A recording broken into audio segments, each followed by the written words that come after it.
Wow. What's good, people? Hi there. Hello, everyone. What's good with you all? I'm riding the Phantoms here. Nice to see you all. Nice to meet y'all. Man, it actually feels good to be back on the streaming schedule again. You know what I mean? How you doing, though? I'm riding. Yeah, for anyone that don't know who I am, I'm riding the Phantoms here. It's nice to, anyone don't know the games I play. I play a wide variety of stuff.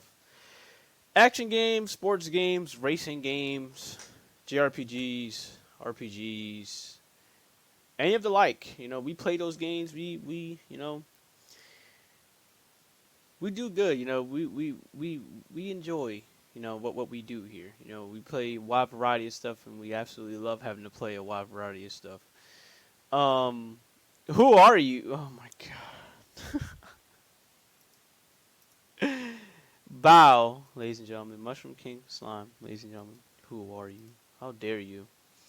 How you doing, for you? Welcome, everybody that's here. Welcome. It is nice to see y'all as always. But today we got a little something special going on here. Okay. Definitely something a little special. Today we got a little guest. Got a nice little guest. He goes by the name of JerbearTraveler. So I'm sure y'all seen him before. I'm sure y'all seen me mention him before. I'm sure you've seen his art. Thanks to me promoting it. Several cases, which is on here or on Twitter, so to speak, or of course him. He said, "Hi, Alfred." Damn, man's calling me Alfred. But yeah, today we got a wide variety of topics to cover today. So we're gonna have some topics that we're gonna cover when Jibber is not here. Of course, we're gonna cover the sports and stuff that's going on. We're gonna talk about that. I'm also gonna be talking about we're going to talk about stuff going on with sports, such as the Phillies Phillies going to the World Series. We're going to talk about that. We're going to talk about the Eagles not only being 6-0, but of course this is their bye week, so I'll talk a little bit here and there about what happened with the NFL in Week 7. I'll talk about that as well, and those are going to be at the end of the show, hopefully, when I cover them. But there's going to be a lot of topics we're going to be covering with Jerbear being here. First off, we're going to be talking about him. Which green alien mascot's better? That's the real question. All right, we can go ahead and cover that at the end. But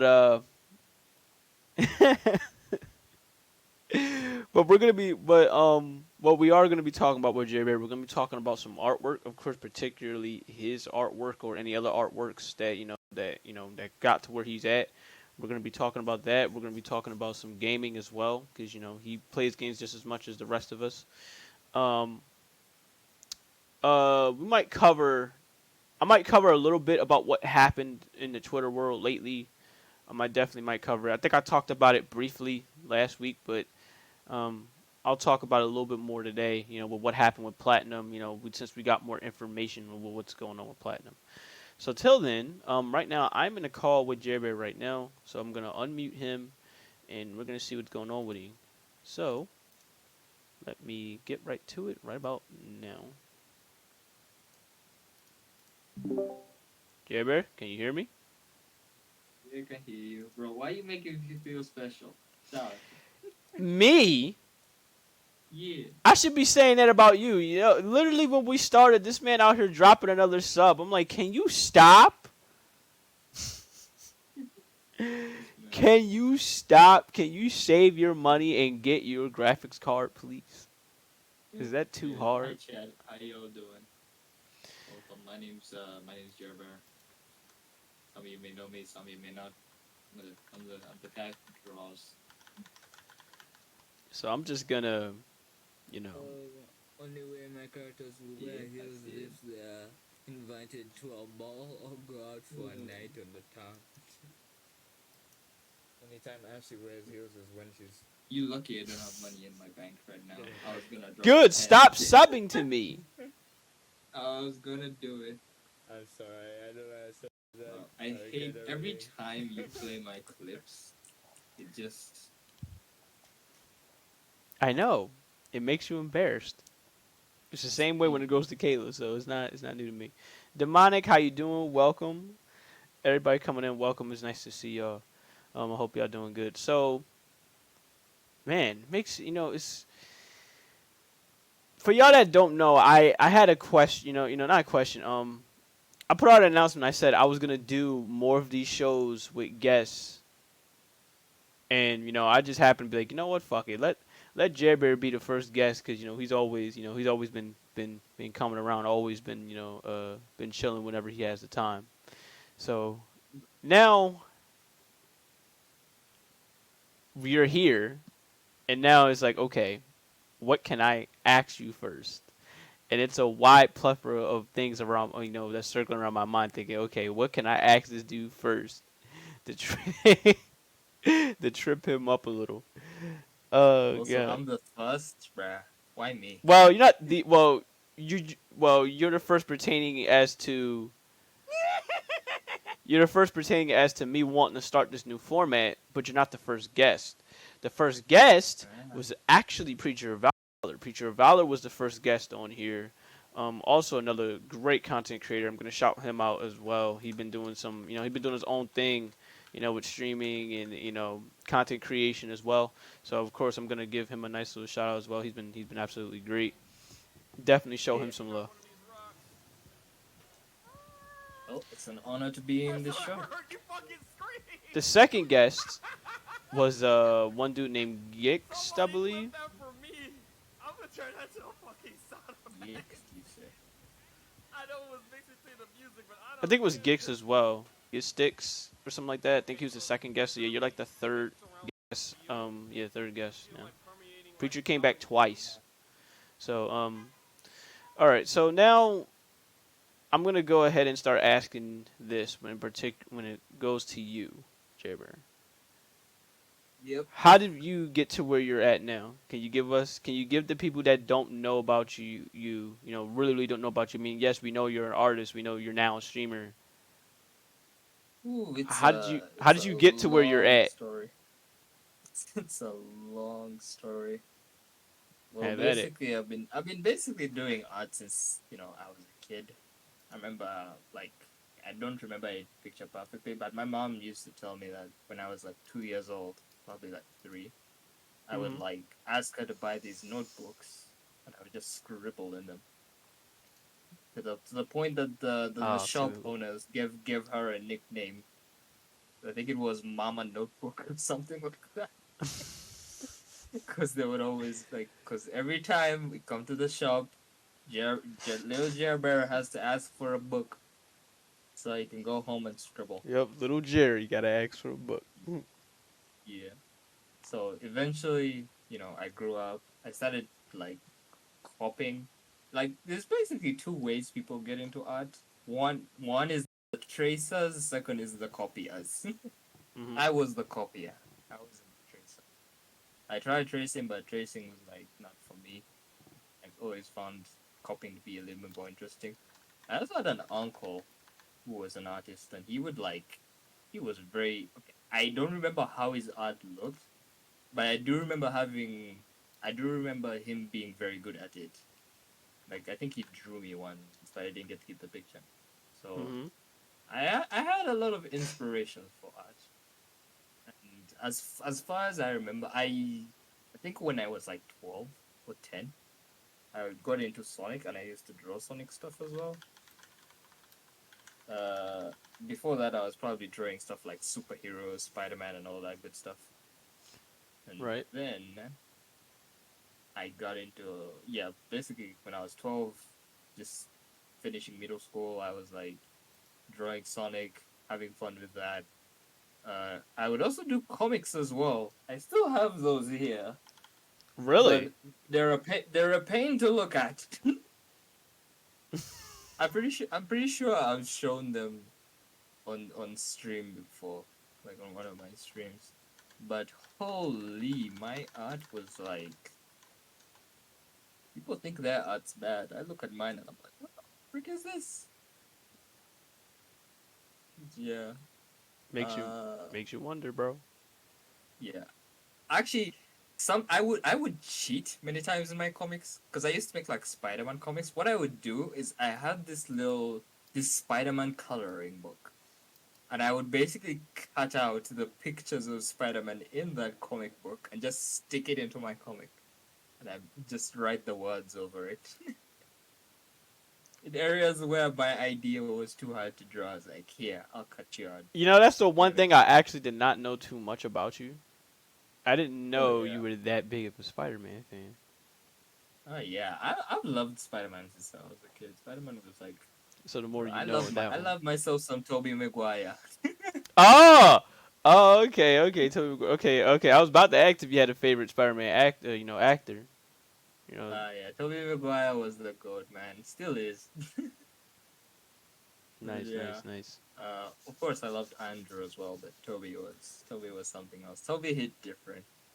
Yeah, I got you. I But got you. I yeah, feel you. That's what. other See, that right there is true. Is like true childhood when you remember having to watch. The 2002, 2003, 2007 like Spider-Man movies. You know, they were yeah, always pretty damn crazy. You know, to watch. I'm pretty sure I watched Spider-Man 2 more than 50 times. You know I what? You know what? I feel rewatched the that same. I feel thing the same. 70 times. Jeez. Yeah, I really love Spider-Man. Of course, I left in middle school, went to high school, and of course, my weapon to making friends everywhere I go is my art. Yep. The So weapon of I mass started drawing. destruction. Yeah, so I started drawing. For some reason, I had a thing for Five Nights at Freddy's, Oh, okay. which is interesting. I had a thing for Five Nights at Freddy's, so I started doing like Five Nights at Freddy's horror esque comics, Mhm. but they were also mixed in with a bit of comedy. That's also when I like started to know Markiplier and stuff, and Right. I liked his animated videos. You know the Five Nights at Freddy's Markiplier animated stuff. Right. Yeah, I really liked those, and I I've seen a couple of them. somehow wanted to make comic versions of those. They're very cringe. I don't. I hate to even think of them. They're just absolutely terrible. People looked at them and they knew they were cringe. I thought they were perfect. I thought they were hilarious. But now I'm just like, oh, Yeah, man. Look, I feel you. I feel you. But hey, look, it's whatever it is that help you, get to where you're at, in the world of artwork. So, yeah. um, I want to ask if you remember this when Uh huh. you first got on Twitter and when you started to upload, when you was thinking about uploading your art. What was the first art piece you did that you uploaded on Twitter? Ooh, on Twitter. Yes, on Twitter. That's actually tough. Uh, I don't remember, but the earliest thing I remember is the picture of Sadie. Oh, Remember okay. Sadie? Like Blade. Okay. it was someone in the Sonic community who I was like, yo, let me draw this person's OC. And if I'm being real, it was for the clouds. I just wanted him to like retweet my stuff so I can get some likes. Mhm. But and we ended up becoming like best buds. Well, the world works in mysterious ways. You're But not. You're yeah, definitely. Hey, I mean, it's a crazy world. You never know. The great people that you end up meeting along the way, especially when it goes to content creation. Such as artwork, streaming, whichever. Which you meet the most entertaining yeah, and like yet crazy people. I mean, for people that don't know, again, I don't think I've said this enough. I'll go ahead and put this out here again. For me, well, how I met Jerry Bear here, I met him off of his Blaze artwork. When he did the Sir Percival artwork, from Sonic and the Black Knights. But oh he did yeah, it in such a crazy way for me. It was like, wait a minute, how the fuck does this dude only got 500 followers? So I'm like, you know what? I'm gonna start promoting him. It wasn't just him; it was Provided Duck as well. Shout out to him. In fact, I'm gonna see if I can give a shout out to him as I'm while I'm at it. Um, yeah, when I saw both y'all arts, I'm like, bro, ain't no fucking way y'all should be at the level that you're at. Ain't no way you should be this low in followers when y'all put up this much hard work when it goes to you know the amount of work y'all do with the artwork. You said yeah. old Markiplier videos for Friday Night Freddy were great. I still quote to this day. He's still there. Go away. But uh, pretty much when Yeah, when I saw both your arts, I'm like, nah, bro. I gotta start promoting y'all because this is fucking crazy that y'all this low in follower accounts. I'm like, I know I can only Yeah. do so much, but still, y'all deserve a lot more than what y'all were getting. So you know, with provided Ducky was seeing, the amount of refined work he did with his Sonic arts, and then of course there's you with the same way. But then, um, what I also saw a little bit more with you, it's starting to get to a little bit. It was a little bit, but I started to see. I'm like, oh shit, he's he, he's branching out a little. Okay, started to become a little Yeah. bit more of the variety artwork creator. But Yeah. when did You that? know what's funny? Yeah, I was about to You know ask, what's like, when did that funny? start? Uh, but it was like the variety. Yes. I, To be honest, I've been drawing a lot of variety in like the background, but in terms of like posting, I just went through a whole Sonic phase for about a year when I was just drawing Sonic stuff nonstop. hmm Um, I was trying to find like my original, like my very first post, but I can't find it. I think Twitter got rid of it. Oof, that Uh, fucking but sucks. yeah, yeah, that's rough. But I don't know. I think like when I really started to get into variety was when I basically hit a point where I was like, I'm tired of drawing Sonic stuff, and I don't want to be doing Sonic stuff for the rest of my life. So I wanted hmm some sort of a raging tangent when I was just trying to branch away. I was trying to run away from Sonic. It was like he was chasing me. But hmm no matter how much I tried, people wanted the Sonic stuff, and I just had to come back because I needed and I need to get my stuff up somehow. Eventually, I started enjoying drawing Sonic again.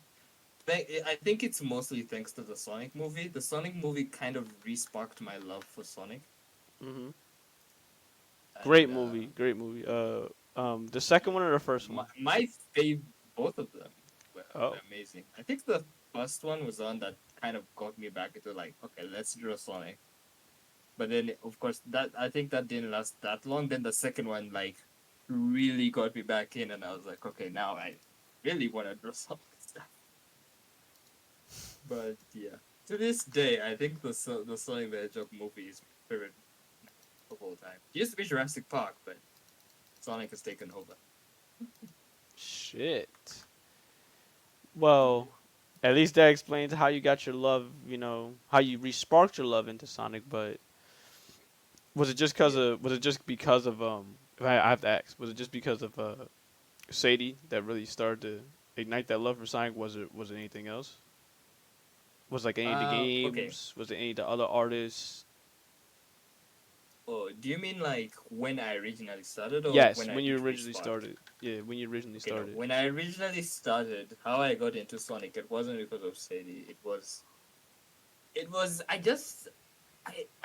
I just loved Sonic as a kid, honestly. I don't know if okay, my story with how I got into Sonic was I stole a dude's phone from my dad's studio and he had Sonic in the BlackBerry. And I loved that game. Oh I my loved god. that game. Yeah, I legit stole a dude's phone from my. I used to do that a lot. I used to just grab my dad's clients' phones and just look for games. I'm like, what games? Is there any new games? Ah, Snake. I've seen this already. Ah, freaking Tetris. This is old. What is this Sonic thing? And I had a blast running through Green Hill Zone. That dude deleted that game because he didn't want me on his phone again, and I was very sad. Damn. Yeah, I was very sad. But Oh eventually, shit. that was like one. I think that was when I was like 5. Eventually, when I was like 11, I think I found Sad AM. I found one of my friends watching Sad AM, and I was like, "Oh my god, what is this?" But I didn't even know it was Sonic at the time. I'm I being called. realized it after a couple of months. I am being called, so give me a minute, guys. I will be right back. But Jabber, please do continue having to talk about more about your, your origins, with the, being inspired by Sonic, and hell, Yeah, by all means, go ahead, go off topic if you need to. I will be right back. I have to go get yeah, food. it's fine. It's fine. Full chat to you and me. But yeah, that's basically how it is. Let me see what you guys are saying. Oh Jesus! So after counting my now remaxed inventory on my exosuits and MS, they really revamped it. What's NMS? I feel like I'm supposed to know what that is, but my brain is farting. But yeah, anyways, eventually in the future, I just found Sonic again, and I really loved it. I fell in love, and I just started drawing it. That was when I was like in middle school. I started to draw a bunch of Sonic stuff, and it kind of stuck with me. Even into high school, and even when I was done with high school, I was like, so still drawing Sonic. And even to this day, I'm still stuck with that little blue blur, drawing a bunch of Sonic characters and stuff. So my love for Sonic we go way back. We go way back. It was an interesting journey. So when I came on Twitter, I don't even think Twitter was the first thing I posted on. I think the first thing I posted on was Facebook. Like a long time ago, I would like post like stuff on Facebook. But here's the thing, I'm pretty sure when it came to making Sonic characters or like Sonic fan art or stuff like that, I don't think I like drew stuff myself. I'm pretty sure I did recolors. I don't think I had a drawing tablet at the time, especially on the Facebook days. I think I would just like grab Sonic, turn him red, give him like a stripe or two with MS Paint, and then that's basically it's yeah. I think that was basically my way of making OC art, just a bunch of recolors of everything. I had friends who had Sonic OCs as well, and I think I used to make recolors for them as well. And we were just a huge recoloring family. It was cringe, but when you can't do digital art, you struggle. Eventually, I got my mom to get me a drawing tablet, and when she got me a drawing tablet, it was like much easier to. It wasn't easier. Getting used to the drawing tablet was definitely hard. I'm not gonna lie.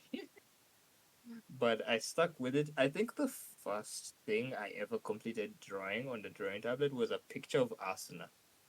I don't know if you guys know Asuna from Sword Art Online, but yeah, I think she was the first one. She was the first like anime girl I drew on digital art. But I think she was like my first anime and everything. I think it was like the first anything I finished drawing on digital art. Do I still have that picture? I should check. I don't know if I still have that picture of Asuna. Dub, dub, dub, dub, dub. I probably don't. It was a long time ago. But I still have it. It is a miracle. Let's see. Uh, yeah, I'd have to look around. But yeah, Asuna was the first. I watched SAO, bro. I loved SAO. SAO, when I first watched it, was freaking awesome. I know a bunch of people hate it for multiple reasons, and yes, I do think the series kind of fell off as it went forward. But I, I, I loved season one. Heck, I loved reading some of the mangas as well, so that online progressive and that stuff. So yeah, what else did I use? Eventually, I went into my life. I was just doing a bunch of commissions and continuing my art that way. It it was a lot. Chris, are you back? All right, I'm back. Please Anything I take miss? turns. Yeah, just me talking. Okay, that's fine. That's all fine. So you watched Just me talking. SAO? Did you watch the progressive movies with Asuna? Okay, go ahead. Should you? You're going on with The anime. Have at progressive it. movies. I didn't. Is that a? I watched the movies, but is the SA progressive movie out? I knew it was coming out, but I don't know if it's out yet. SA progressive. because I really want to watch it. I had fun reading the progressive manga. I don't know if the movie's out yet, but if the movie's out, I am definitely adding that to my anime list. Holy frick, is it out? Might as well take a look, see for yourself. For people that don't know, yeah, I did come back with some breakfast. Came back with some tea, hot tea. Came back with some, some bread, some eggs, some sausage. It does look like it's out, but I'm gonna have to watch it. And yes, I did watch the Gun Gale online. It was okay. I wasn't really that invested because I was like, "Where's Kirito? Where's Asuna?" Yeah, Okay, so I know we talked a little bit about with you and artwork and gaming, what got you inspired into art, but what about gaming? Were there any games you played as a kid, or any games you played besides the Sonic one, or unless it was just Sonic? Um, bro, me and my whole school built a cult around the Grand Theft Auto series. oh shit, was it like the old ones, like Grand Theft Auto like 3, Grand We Theft Auto loved ourselves some San Andreas. 4? Let me Oh just my say, god. we loved ourselves Um, some San Andreas. oh my And god. let me just say, in my school, I was like the best at video games. I beat Mm. every game before anyone, and I was the dude who had to help other people learn how to beat the video games. Funny story, there was this dude. He was a teacher. Mhm. He was like, I think he was like, what's the dude who kind of works with the principal but not really. Is he like, I guess I'm gonna assume custodian maybe? Not the custodian. Like, I don't know how to say it, but You he said he was works that with. dude who was Go ahead. he was that dude who was like really close. He was like a very high level teacher, almost like The dean? just below the principal. Yeah, I think it was the dean. I think it's the I dean. Yeah, think the we dean. yeah. But I basically, me and a bunch of other kids got our dean into playing video games.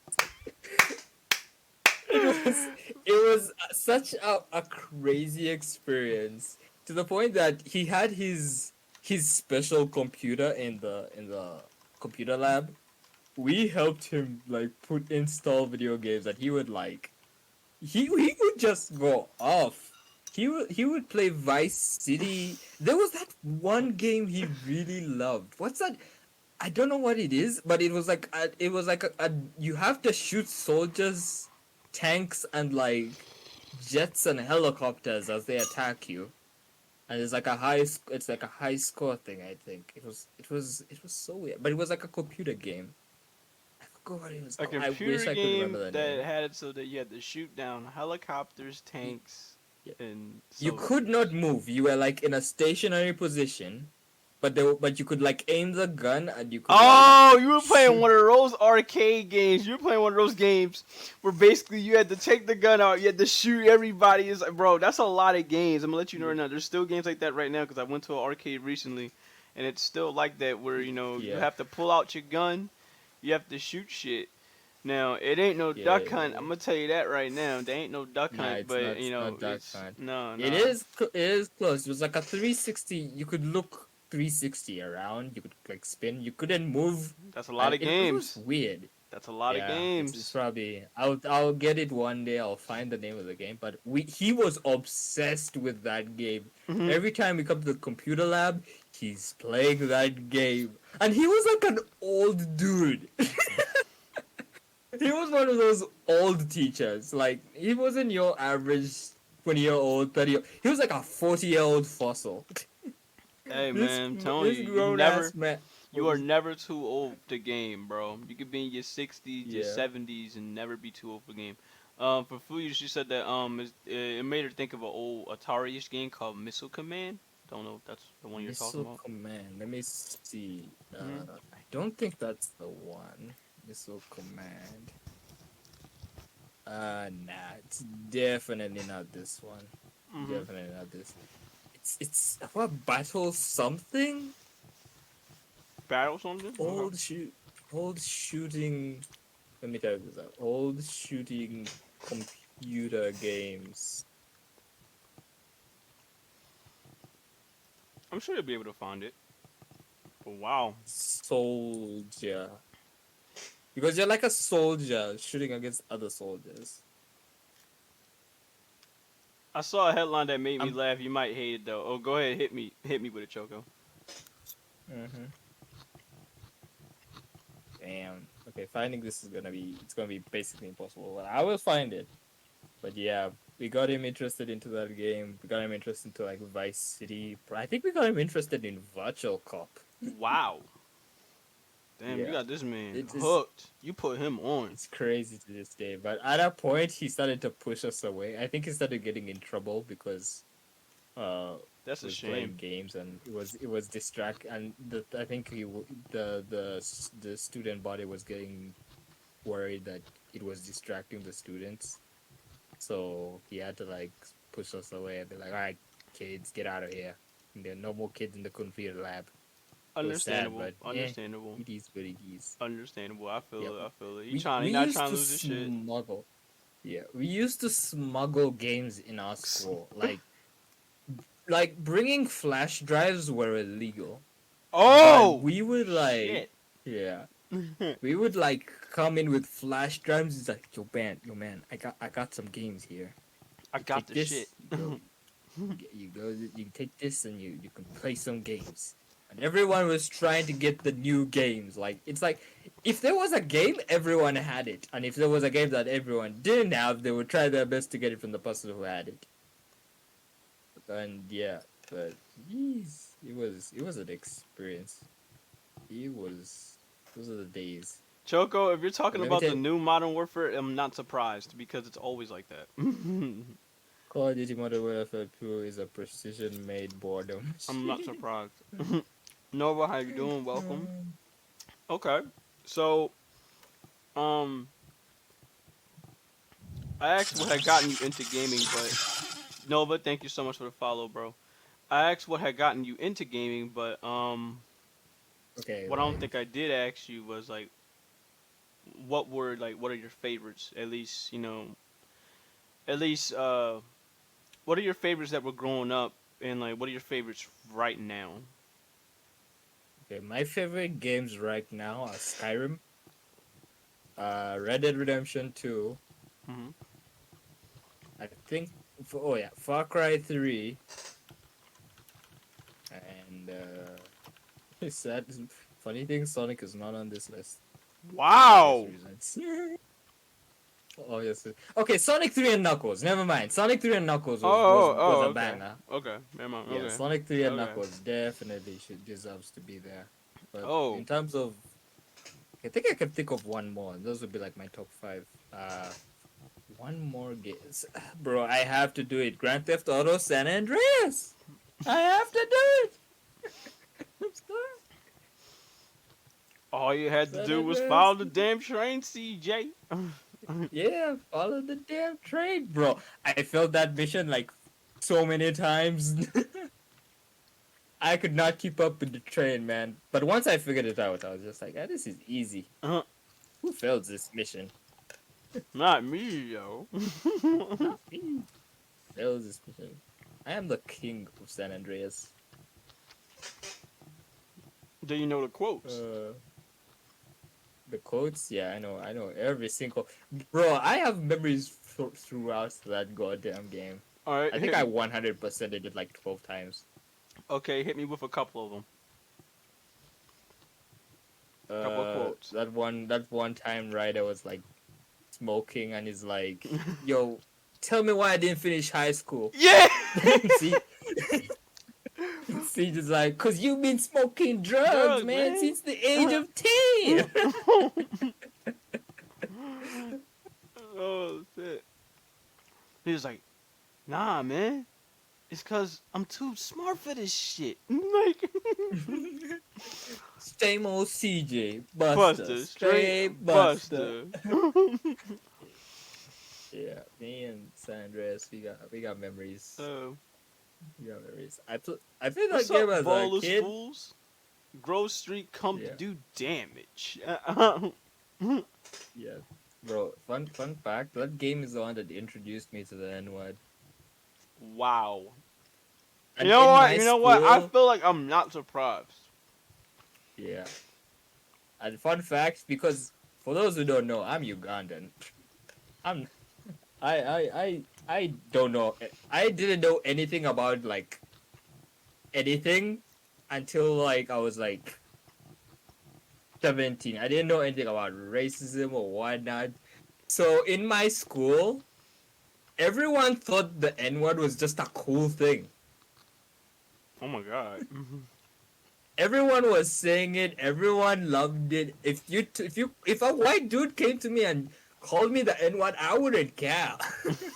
I would call it back. Um,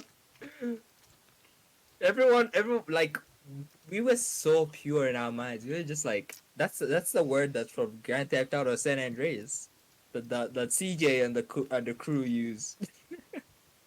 Wow. Little did I know. Little did I know. Anyways, Wow, that but is yeah, also, bro. wow. Yes, but yeah, San Andreas, Red Dead Redemption. Red Dead Redemption it was one of those games that just like blew my mind the first time I saw it. I think it was the second game I ever played on the PS3, like on the kind of next gen consoles. Because the first game I played was Batman. I think Arkham City.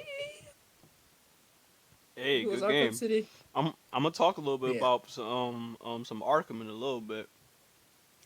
yeah. Yeah, we're definitely gonna talk The about that. first But game Arkham was City was a really good game. yeah, it was. I was like, when I was playing that game, I was like, oof. Batman's definitely my favorite DC hero now. I sadly could never But 100% the game because there was a couple Riddler trophies that were missed that I could not get for some reason, or by one Riddler yeah, I trophy I could couldn't. not get. Yeah, I couldn't either, bro. I wish I could. I need to like get a time and go back into the game because I didn't get a chance to. Funny thing is that time I played it is the only time I've ever played it, and I did like 3 missions. Wow. But then when I played Red Dead Redemption, I was like, oh my god, it's a dream come true. I can ride horses. I'm a cowboy. I can what? I can lasso. I- I'm sorry, but I used to have like cowboy fantasies when I was a kid. I loved cowboys. When I found that thing, I was like, crap. I can I can be a freaking bounty hunter or something. Bro, it It's amazes like me how you never did Cowboy wrongs like that. Wait, did you? Wait, take back. You did. You did. My bad. You yeah. did. You When I did. was like in middle school, I drew like some cowboy pictures as well, but it Mm. was mostly Spider Man. I did play the Spider Man game, and I did love it. Did you have like Spider Man as a cowboy? The first cowboy The Spider Man. different thing is, it might fit because he would use his web as a lasso. So Yeah, just throws his web. Wee oh my But yeah, god, that is Red Dead fucking. Redemption was like it changed the meaning of open world for me and like story. I think it's one of to this day I still think it has one of the best stories of all time from video games. Uh, The I crazy thing with think me, okay enough. the crazy thing is like I feel like for me personally, the one of the best single player stories, probably like at least ever for me personally. Yeah. Um, excuse me, shit. Um, I'm gonna have to give that to God of War. Like a whole, Mm, like y'all can like argue the if one y'all on the want. Y'all can argue PS4 if y'all want. No, PS2 and or onward. PS2 God of War. Like God of War now is an extension of those PS2 games. Like the way how the story did it. But Yeah. I have to say for me, it's is one of the greatest one of the greatest stories for me personally. Because it's like it starts off with, of course, you already know, Kratos pissed off Spartan, you know, backstabbed, backstabbed, killed his own family, deceived, all that crazy shit. You know what? He go through all that, killed all the gods in Yeah. in he killed all the Trojan gods. Kills himself. Yeah. Gets resurrected through because of the Phoenix, and now we're on the PS4 era. We're not even done yet with it because we need to see what Ragnarok has in store. For me, it's Exactly. just it's amazing storytelling back to back for me. Yeah. It's one of the great ones. I'm not gonna say the best, but it is one of the great ones. Um, Yeah. Definitely an amazing franchise. yeah, definitely, Pretty. that. And it's like, bro, like real shit, they don't miss. Like, honest question, can y'all name a bad God of War game? A bad God of War game. Now, it's Uh, almost on that same level when you think of Grand Theft Auto that you mentioned earlier, Jaber. Like, you can only yeah. name what one bad like Grand Theft Auto game. That's the Chinatown Wars. That was not a good game. Period. Grand But Theft Auto 5. it's bad in terms of what it's become, but it's not a bad game. I'll say this. When it goes to GTA 5. It's a step down to what GTA 4 was. GTA 4 for me is a phenomenal fucking game, and it does not get enough Okay. respect that it deserves. I Okay. played the Here's the thing. shit out of GTA 4 for like, even after beating it, I played it over and over and over again. I played this shit like 5, 6, 7 times, and I could never get tired Yeah. of it. Okay, now So let me tell you something. The reason why I'm like salty, Grand Theft Auto 5 is actually like it's not that bad of a game. yeah, I'm just salty because of the missed potential in so many areas.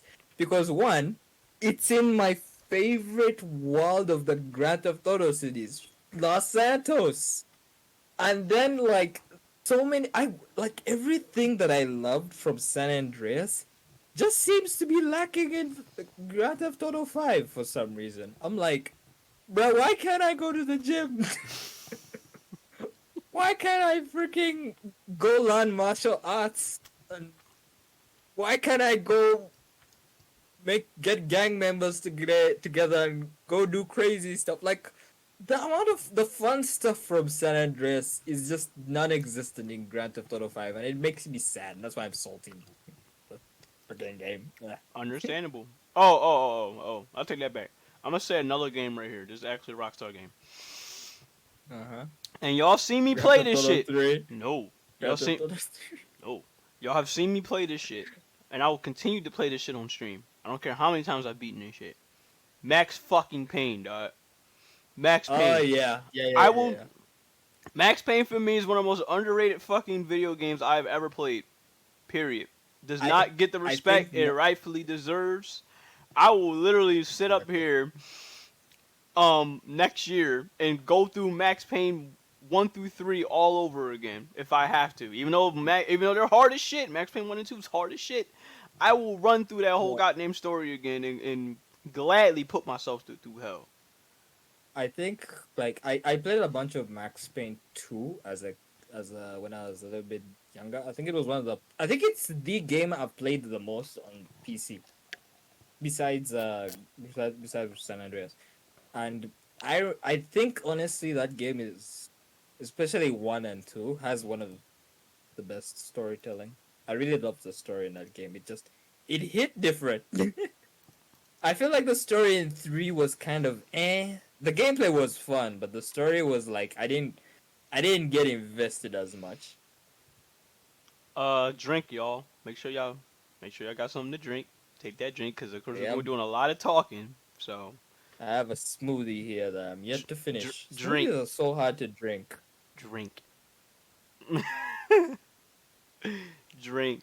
Oh god. Oh man. So Okay. goddamn thick. Like how do people take this stuff? I think milkshakes are better. Can, What do you guys think? Milkshakes or smoothies? first off, can that be clipped? It's so damn thick. Like, how can I take this? I need. Don't clip me out of context, you freaking bastards.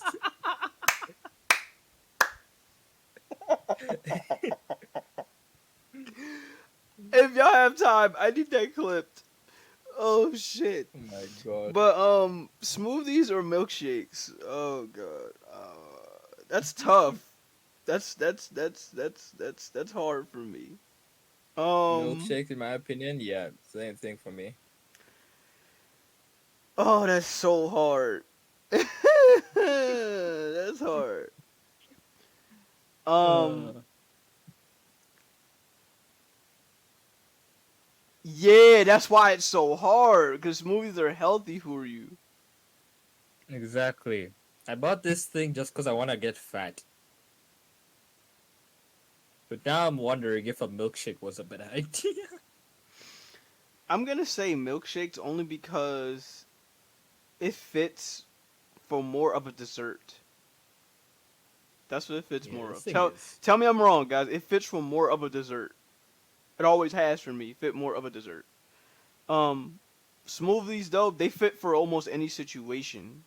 You know, you can have it for dessert. You can have it for lunch. You can have it for breakfast. they have But such a thick taste, though. I know. But hey, look, keep it like this. Yeah. What's the what's the one fruit y'all know it's good but y'all don't want to eat it? Is an avocado a fruit? A fruit? Maybe. I think. Then in I'll my have to say case, this. it's I'll have to say this. avocado. I'll have to say this. For me, the one fruit I know it's good but don't want to eat it is mango. I love mango, which is crazy. But You love mango. I love mango. I love mango. But um, yes, avocado is 100% a fruit, according to Fuyu. Yeah, Um, yeah, I do not like avocado. Protein shake is a milkshake plus protein powder. I'll take it. Yeah, I'll take it. I like protein shakes. Protein shakes are good. But yeah, if I had to say for me, it's definitely mango because look, anytime I see a mango, I legitimately don't want to fucking eat it. But if y'all had like a mango drink, I'm drinking that shit all day. Especially if it's Mangoes, especially if it's in a smoothie. Mango banana, I'll kill it. I just had a mango banana smoothie, so you know mangoes are. It feels like such a sloppy fruit to eat. it is a sloppy ass fruit. That's why I don't fucking like it. I don't like to eat that. I don't like to eat orange. Not all that much. I really don't because it's like it's And hard for me to eat. I hate eating you know mango. what I hate more than eating mangoes? Watching people eat mango. God. Just slurping on the things. Yeah, like yeah. It's like why, bro? At this point, let me just have a mango to drink. Yeah, it's Just like cut the thing, fruit. it's like there's some fruits I like to eat, and then there's a lot of them I don't like to eat. Do you like Do grapes? you like Yeah, I grapes? mean yeah, I like grapes, but I don't really eat them all that much. But when it goes to grape soda, I'm killing that shit. Grapes are cool. I can eat grapes. Yeah, grape soda. Thank you. Grape what is it? It's like poo. Wow. What you mean how? Grapes are okay. Grapes for me are easier to eat than a fucking orange or mango. You don't like grapes for you? I will make you dislike grapes because raisins are dried up grapes. But that's the thing though. That's the thing though. You already said that. But this is the thing though. It's because of the fact that it's dried up grapes is why I don't want to eat it. You see what I mean? You Some, take the flavor someone out told of the my. grape if you suck the juice out of it. This reminds me of something because yes, like a couple days ago, someone told my friend that she looks like a raisin. I was like, "You call me a dried up grape, you bastard!" Oh. But yeah, for you, I hope that helped you get that with me. It's like, look, if you take the juice, if you take the juiciness out of a fucking grape, I'm not gonna eat it. You ruin you ruin the grape for me if you turn that shit into a raisin. On top of that, in my personal opinion, raisins do not belong on raisins, let alone grapes, do not belong on cookies.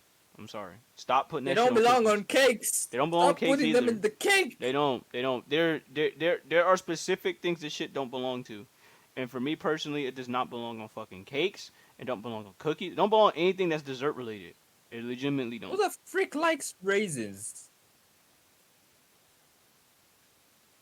Like, I'm curious. Like, who actually likes raisins? Slurp. Hey, it's tea. You have to slurp. Slurping that tea, boys. Okay, Fuji's mom and dad love grapes. I mean, love raisins. I'm sorry. I'm like, okay, y'all Alright, can bro. y'all can have that. Y'all can have that, bro. I'm not with it. I'm not with it. I'm not with it. I'm not a fan. I'm not with it. I'm not a fan. Oh Yeah. Jesus Christ. But yeah, Uh, there you go. For me, it's definitely like mango drinks, grape drinks. Apple. When it goes to apple juice, it's so crazy because this is actually backwards for me. When it goes to apples, I don't like to drink it, but I love to eat it. So like say apple pie, a straight up apple. Um, mm-hmm. yeah, I will eat an apple. I just don't like apple juice all that much. I'm really Yeah, not. same. It's so crazy to me. Um, Dad can put hand raisins in a salad. Ew, ew.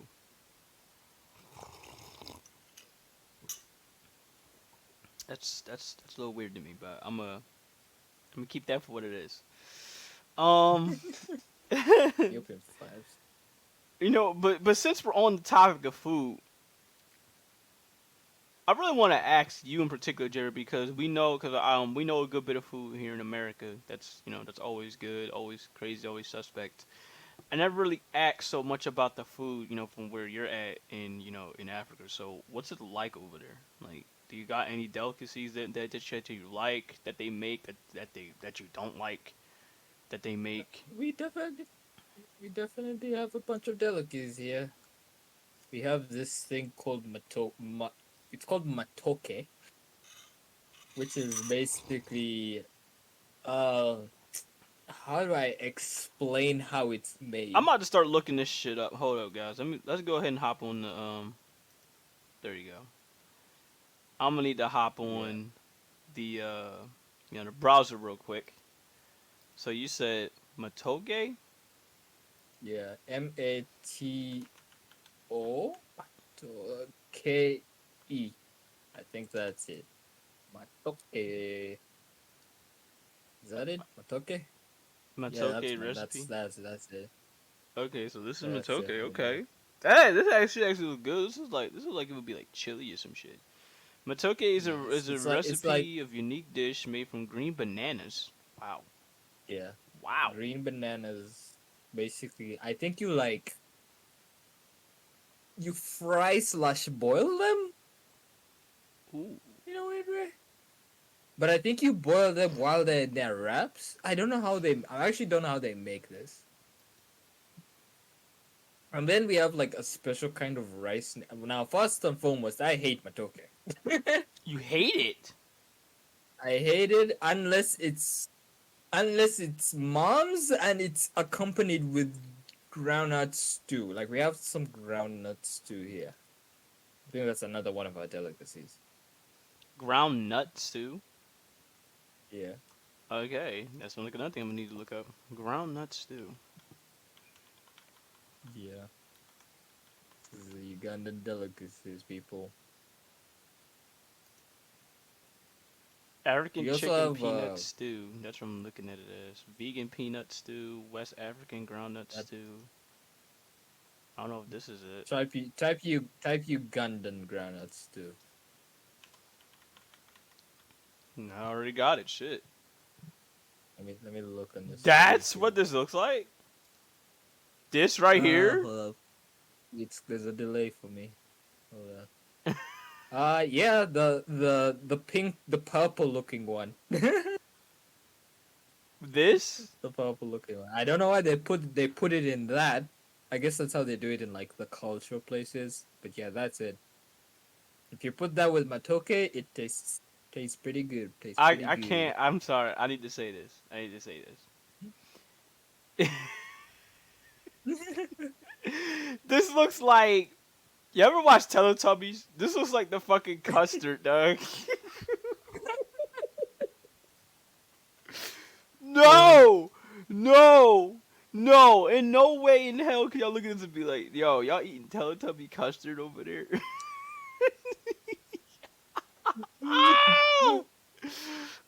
Oh Yeah, my that's the god! one.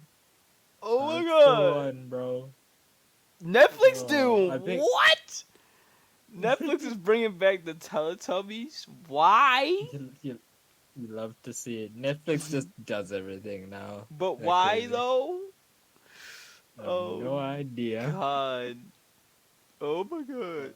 I think another thing, which is like one of my favorite, at least my favorite delicacies here, is something called a Rolex. Oh The wait, little, we I know call it, where this is going. But you're talking about the burritos or wraps, some shit like that. yeah, they look like wraps. They're basically eggs wrapped around another thing which we have here called a chapati. Bruh. They rebooting? No, I'm good. I'm not watching it, bro. I would not have my kid watch that shit. Oh They no, that's millet. What I'm looking at on your screen right now is millet. okay, millet. Uh, Unless I'm on a delay. oh, hold on. I got a way to stop the delay. I'm gonna actually share my screen with you. Yeah, that's the Rolex. Hold on. Let me actually put this up here. That way there won't be any more delays with you. Yeah, it's fine. All right. The Ugandan Rolex. Hmm. Like so, like a Yep. fucking Chipotle snack. Oh Jesus. I don't even know what Chipotle, bro. Chipotle here, we have Chipotle here, but I have a feeling it's not the same thing as the Chipotle you guys have, Well, right? probably not quite because we don't exactly like. This is like something I would eat for like breakfast. Cause this is at 2 eggs, 1 cup tomato, one fourth cup of tomato, 1/4 cup of onions, bunch cilantro. I don't know what the fuck Yeah. that is. 1/4 teaspoon salt. This is like something I would eat for breakfast. But Chipotle stuff is like it's like That it's beef. It's beef. yeah. It's like basically a burrito. It's beef. It's cheese, shredded cheese. Um, That Rolex is onions, too lettuce, complicated. tomatoes, some beans in it. It'd be some shit like that. You know what I'm saying? Most Rolexes here aren't as complicated as that one you're looking at right now. That's a little bit too much. Yeah, I could see. Most of them Okay, are I just can't lie. wrapped with. This right here look look pretty damn good. This one right here Yeah, look that one pretty damn looks good. like that one looks like a regular Rolex. Okay. And all that, the things they use to wrap the Rolex is we call it chapati. Anything else? History on you. Anything else? Anything else we have here? Yeah, because Chipotle. I Oh know my it can't god, be just wraps y'all eating all day. nah, I don't think I actually don't think we have that much of special food. Let me think.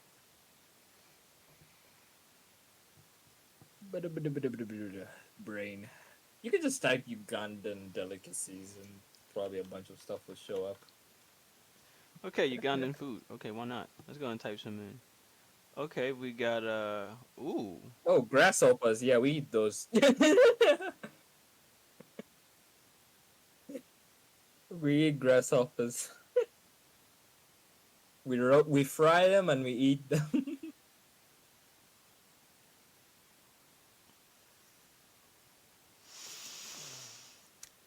Eh. I can't What's that? Oh, judge, but damn, y'all got like. hey, it's pretty good, bro. It may sound bad, but it's pretty good.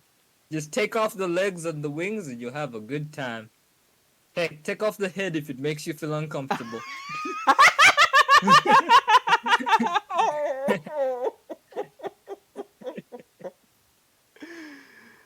Oh my god.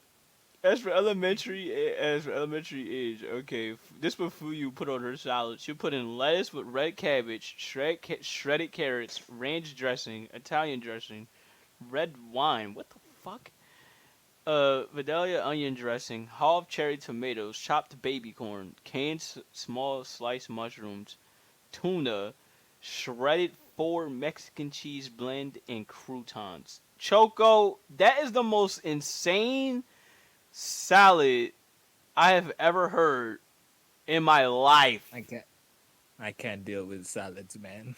In my life, I have I never heard don't some crazy shit understand like that. salad. We have a lot of fish here. Yeah, that is true. I'm looking at the fish on your screen. I'm like, yeah, we do have fish here. So I see. It's like, damn, do y'all at least take the bones out? Because it seems like y'all eat with the bones on. And the fin. And the fin. Mm, Yeah, yeah, many people bro. do. They just freaking chuck that thing in the fryer Bro, that's and they fucking eat it. crazy. Y'all eat the whole fish, eyes, mouth. Look at this shit. Eyes, mouth. Yeah. Bro, I'm led to believe y'all don't take the fucking bones out. Because it's like, Nah, look. people know how to eat around the bones. I don't know how they do it. I don't like my fish with bones personally. Yeah, I don't. Uh, I hate fish with bones too, bro. We be eating, bro. For me and my mom, we yeah. if we do eat fish with bones in it, we be eating the spine portion of it, right? Oh yeah. So Our it's fish like have like the tiniest. the tiniest Yeah. bones possible. It's like, nah, bro, I can't Yeah, do they that. have like the tiniest bones in the most weirdest areas, and you're like, why is there a freaking bone here? And also, It's yeah, people freaking eat the eyeballs. That's nasty. But you know what? I Yeah, like look at don't know this. how they do it. Uh, Uh, red wine vinaigrette, gretty. I think red wine one is very very sweet. Oh, okay, you would drizzle it on lettuce normally. Oh, okay. But yeah, other than that, yeah, I'm seeing there's a lot of fish. Jesus Christ, I can't lie. This fish, I don't know what the fuck this is. It looked good if only you could take the eyeball out.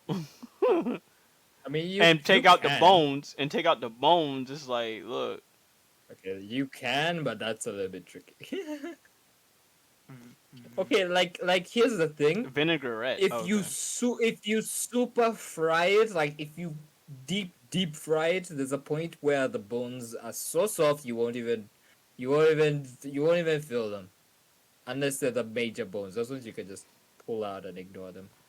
Oh, okay. I got you. I got you. But yeah, my goodness, Jesus. But half of these are not like deep fried. Tuna is just canned tuna. I don't even think we have tilapia. I don't think we have tuna fish here. Do we have tuna fish? I'm not sure. You have to look I it haven't up. seen one. What is this? This is like a fucking. Oh, we call that chindazi. Is it chindazi or mandazi? I don't know. So one of those. It's like dough with milk, with sugar, with salts, and they throw a bunch of stuff in there. It's one of those. It's like a weird donut. A weird donut. Nah, bro. I don't think you Yeah, see the donut. If you gonna be saying this is donut, this look like a it's a This is weird like donut with no toppings. I'm trying to think of it because we see this before. It's like some shit you see in like I guess in I don't know if it's in the UK or if it's in France. It looks something similar to this. Where they have it something similar to this, where they have it shaped in a way and they just put powder on it. It's like, but for me in the U.S., if I had to put it in comparison, it's like I would say it's like funnel cake. That's how it look. Like, but there's a deal with funnel cake is just straight bread and you just put some powder on it.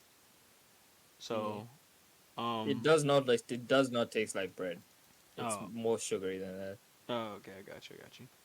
Now, this is one thing I hope one day you can have, Jaber. Hmm. Hold on. I hope you have this one day. I still want to eat more of Okay. this one day. That's what this looked like to me. There you go. There you go. That's what this similar looked like to me. Fried fucking Oreos, dog. Fried Fried fucking Oreos. Oreos. Yes, it is a thing. It is incredibly fucking good. I haven't had fried Oreos in years. If I could find a spot that does fried Oreos, or if I just end up knowing how to make fried Oreos, I will fucking do it. That looks like it has a ton of sugar. It is a ton of sugar. It's just as sugar as the one you mentioned. It Yeah, is. it's gonna make my teeth hurt. Fun fact, I actually don't like sugary foods. Wow. Yeah, I think I like more. I don't Oreo even balls? know. Hit me, Chogo. Hit me. Hell's Oreo balls? But yeah, or Like fried I Oreos, even bro. like I even like ice Mm. cream. Wow, no ice cream for Jaber. You're not this. Yeah. This man, Jaber, does not have a sweet tooth. Keep that in mind. Yeah, I do not have a sweet tooth. I exhausted my sweet tooth when I was a kid and had to visit the dentist. Ooh, I feel that. I feel that.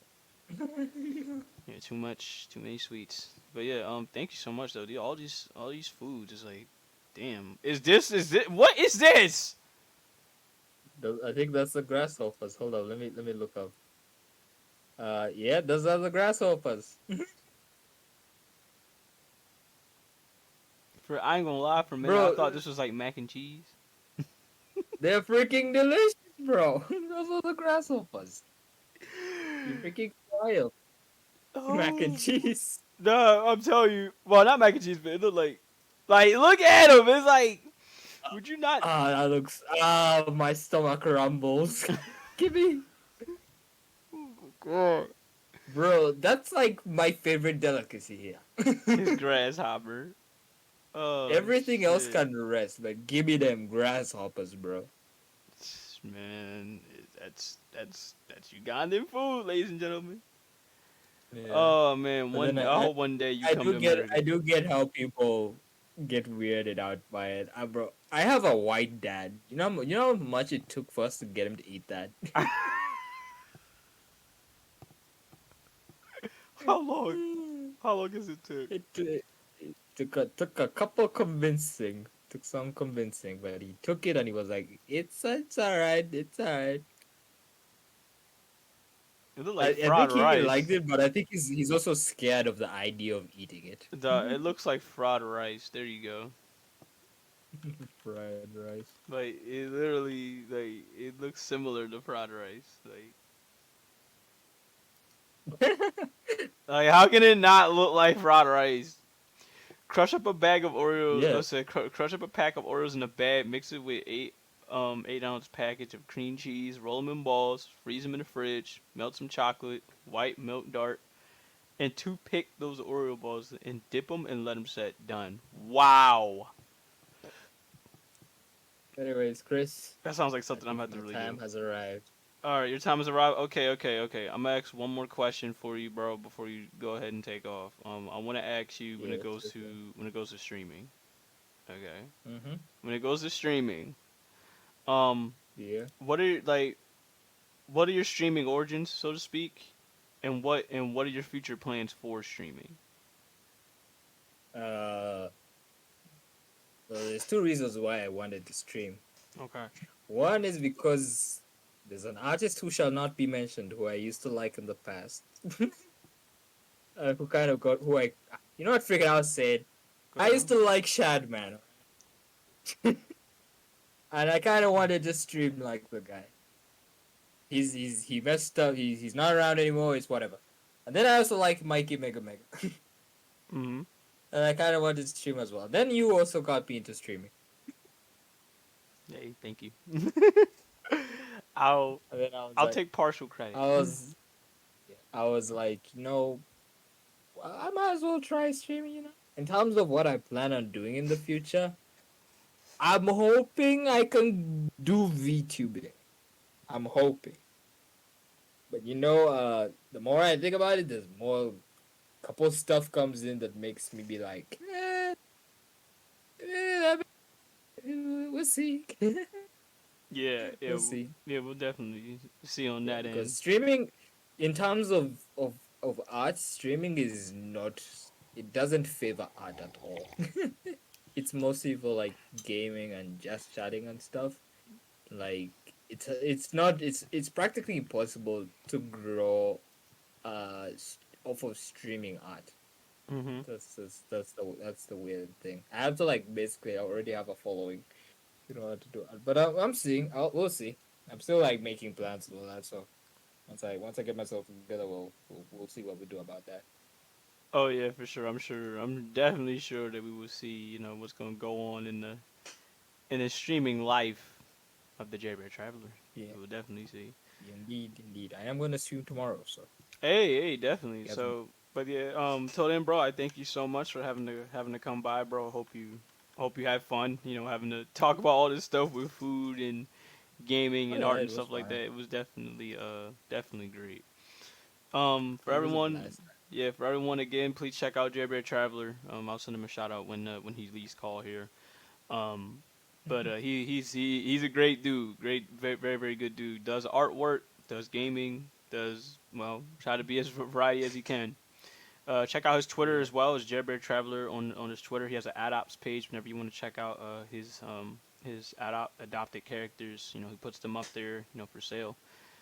Called was it Jerbear AdOps? So Yep. definitely check them out. Question. Well, Chris, thank you for having me on here. It was a pleasure to be with you. Mhm. Pleasure to talk with you. Yep. And I'm gonna go to bed. Yeah. Yeah. Go to bed. Go sleep. They always ask me, "Do you drop your Yeah. load?" All right, guys. See ya. All right. Later. All right, end the call. There we Always go. so All right. disappointed when I tell them no. All right. It's like, what you mean you don't draw render? Wait for that No, clip to it's go like away. because I know when you see this, you kind of think in your head, he definitely draws render. It's guaranteed. And quite honestly, I don't blame you. I don't blame anyone for thinking that. I would think so too. But the disappointment in their faces, you know, it's almost worse than the disappointment in my dad's face. What? Huh? What?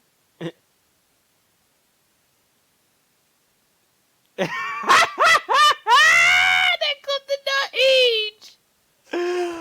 Oh my god! It could have aged horribly. Oh my god. Yeah, you can't hear it because you had it so low. It was in good volume. It was in good volume. I'll do another one again.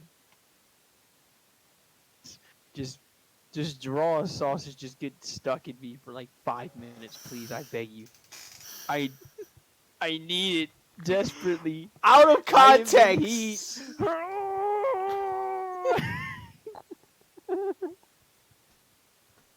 I am dripping like a faucet.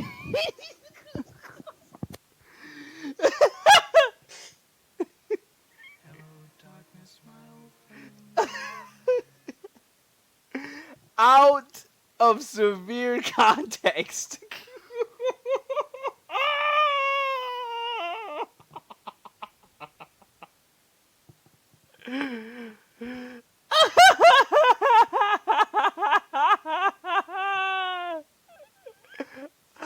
Oh my god, I'm in tears. Why do you do this to me?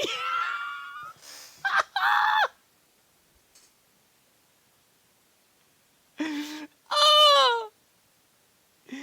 Oh!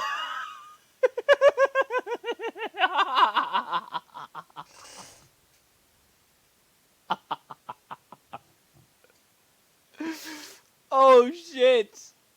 Oh shit! That was not what I was expecting. Oh! Oh!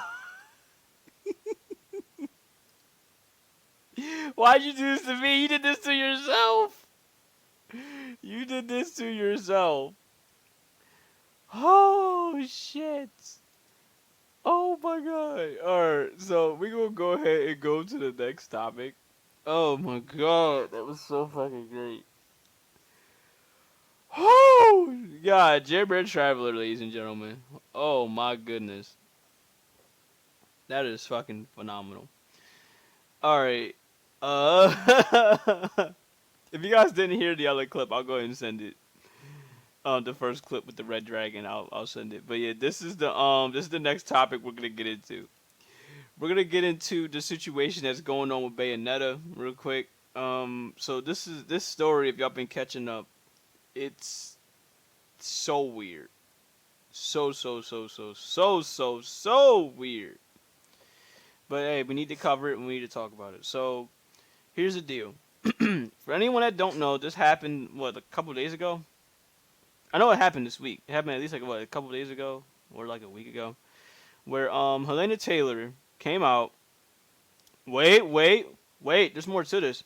Helena Taylor, right? She came out She came out and said that she's not voice acting Bayonetta uh, this time around for Bayonetta 3 because of the fact that she felt like she was being underpaid, which is rightfully so. She was being underpaid, chose to decline, and it's whatever, what for, and whatnot. So then we got the creator of Bayonetta, who we should know who he is by now. He decided to do his usual thing on Twitter, whereas he blocks people that speak English, for one. And instead of him coming out and then just straight up denying the allegations, he makes it worse on himself by not only blocking people that come up with the situation, but they all also whenever they, of course, whenever they come up with the situation, speak English or whatever and what for, he decided to be a complete nutter asshole about it. Also doesn't help with him posting food pics. This dude makes posting food pics a crime, which is bad because I love posting food pics. But he has done all he can to try to avoid the situation, and it was so bad to a point where he got his account suspended. Damn near almost got his account banned entirely. But yeah, it was pretty bad. It was pretty damn bad with how he handled the situation. So now, with more information, days after that come out, everyone's saying don't get bailed, but wait, there's more to this.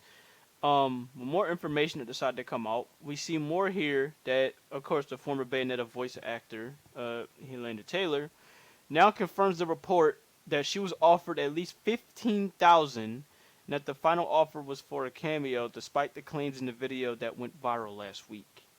So it said here, as I posted on part 3 of my video thread, I explained that their first offer was too low, and that offer was $10,000 total. Remember, this is a $450 million franchise, not counting merchandise. Then I wrote in Japanese to Hideki Kamiya, asking for what I was worth. I thought that as a creative, he would understand. He replied saying how much he valued my contribution to the game, and how much the fans wanted me to voice the game. I was then offered an extra $5,000, so I decided to decline to voice the game. Then I heard nothing from them for 11 months, and then they offered me a flat fee to voice some lines for $4,000. Any other lies such as $4,000 for 5 sessions are total fabrications. So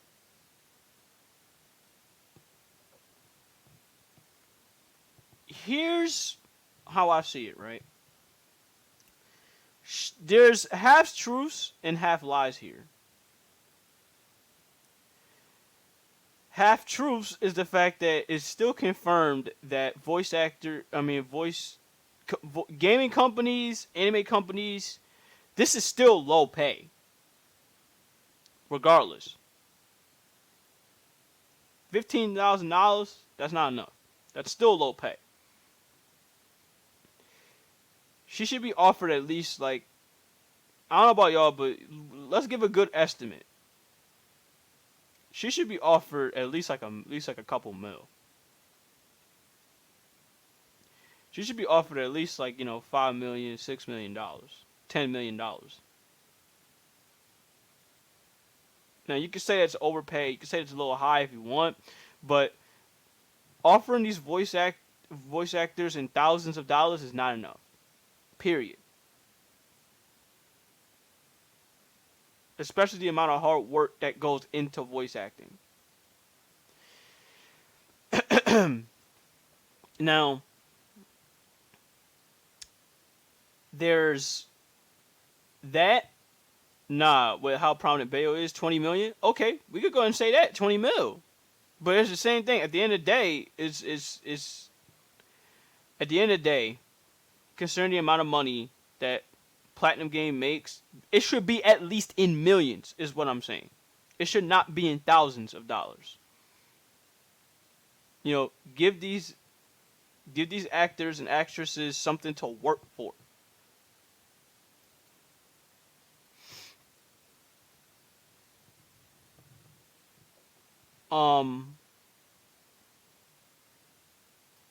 Yeah, the way how I see it is the fact that, this does not help when it goes to game companies, anime companies like this, to where you out here lowballing these actors. The only reason why they're able to get away with this is the fact that there's no union. If there was a union, then of course something would have to be done here about this. Money goes to the top people, not those only who voices or actually make things, just the people who sit there and do little nothing. Bro, look, I'll tell you this right now. We know damn well Sean Schemmel, voice actor of Goku, is making more than just $4,000 when he does Goku each and every fucking show. We know damn well he's making that much, a lot of money. We know Sasuke is making a lot of money. Yuri Lowenthal, he's making a lot of money. We know Chris Sabat's making a lot of money.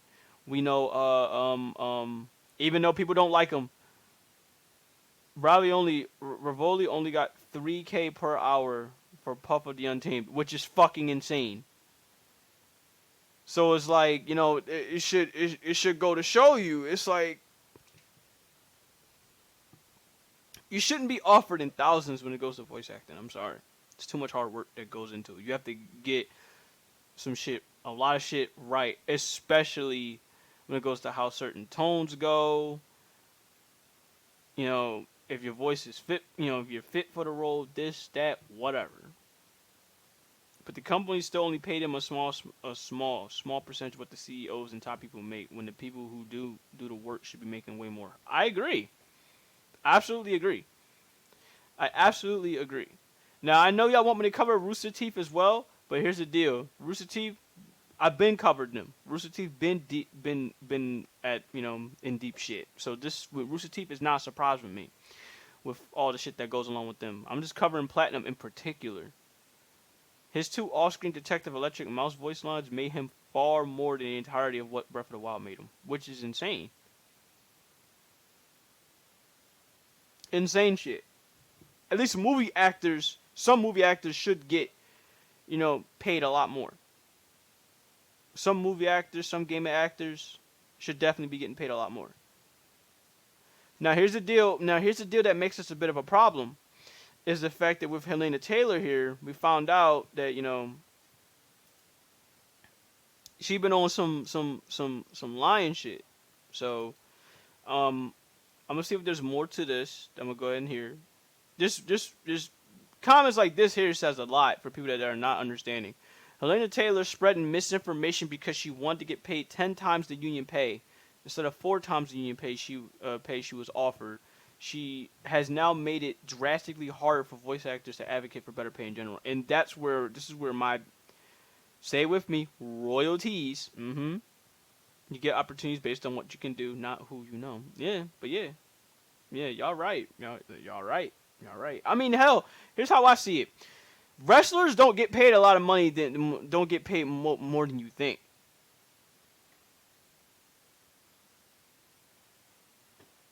And here's how I see it. If they don't get paid like that, how much you gonna think a voice actor or voice actress is gonna get paid? Wrestlers only getting paid 1, 2, 3, 4, 5 million. That's low compared to actual, and this what makes it a little harder, is because you can't factor in sports with this, because with sports they do a lot more than just, scream and act or whatever. Let's take the NBA, right? NBA players getting paid millions, like hundreds of millions. The Supermax for a baseball or basketball contract is at least either $200 to $300 million. At least north of it when it goes to the NBA. But when it goes to the MLB, it's definitely right up that alley. 200, 300 million. Bryce Harper, for an example, who's in the World Series, who we're going to cover in a little bit. Bryce Harper got paid $330 million for 12 years. Manny Machado got similar money. Juan Soto probably got similar money. Right. But here's the deal. It's not just because of injury chances, because you have to factor this in too. When it goes to the MLB and NBA, they're fucking internationally known. They make a lot of bread because of the fact that they're very international. When it goes to basketball, baseball, anybody can come in and play the game of baseball and basketball. Anybody from Spain, anybody from Africa, anybody from Dominican Republic, anyone from all of these places can play the game of basketball. So in that in turn is going to increase the revenue of NBA and MLB. When you got fans from all over the world playing this sport, NFL is not necessarily that simple. It's not that easy. They're trying their best to go out internationally, but it will never get on the level of MLB, NBA, even NHL. But the sad part is NHL players get paid way less than all three of these sports. They get paid way less. But they're still internationally known. I don't know why. I don't know why that's the case for NHL, but they get paid so little, and they do just as much hard hitting as NBA and MLB does. So I don't know why they get paid so less. Maybe someone's gonna have to explain that shit to me. But pretty much with me, that's the thing. We can't factor in how much a sports player gets paid compared to a voice actor, voice actress, so to speak, or animators, which is a shame, but it is what it is. But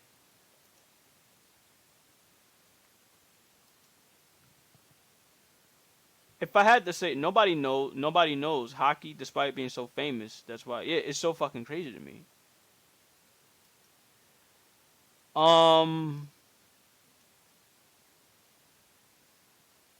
But yeah, basically, with Helena Taylor doing what she did, honestly, in my personal opinion, she really fucked up. She really ruined the bag because she lied.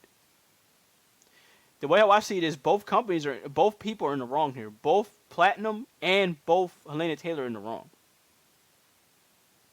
She lied. She admitted that, yeah, some of the documents, some of the offers and stuff that came out with what was being said with Helena is like, bro, is like they're true. They did offer you good money, but at the same time, it still does not change the fact that companies should be paying these voice actors more. Meanwhile, I'm the only idiot who knows hockey only because of Mighty Ducks, which is a good movie. Mighty Ducks was a good movie. That's fine.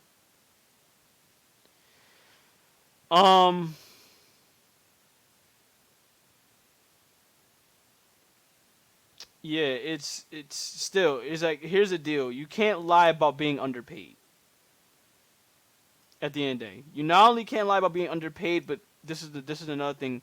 You make it harder. I mean, extremely harder for voice actors and voice actresses that want to speak up and be like, yo, y'all not paying me enough money to do this kind of fucking work. I want way more than what y'all offering me here. Especially if it's well earned. You know what I'm saying? What Helena Taylor did, look, you exposed a little bit of what Platinum did, but at the same time, you also exposed yourself, too, for lying. So, here's the deal. If y'all know about what happened with the Crunchyroll situation when it goes to Mob Psycho, here's the deal. You are basically, I mean, legitimately, seriously, y'all are basically justifying what Crunchyroll did when it went to Mob Psycho, when it went to any of these animators that be out here putting in work for Crunchyroll to only get paid so less, to be like, you know what, they can go ahead and point right to the situation and be like, oh, okay, so you want it to be a situation like this where we give you a fair amount of money, and then you just sit up here and you say that, oh, we're underpaying you, and be like, no, we can go ahead and just give you this. So here's the deal. At the end of the day, because of what Helena Taylor did, people are still going to get Bayonetta 3.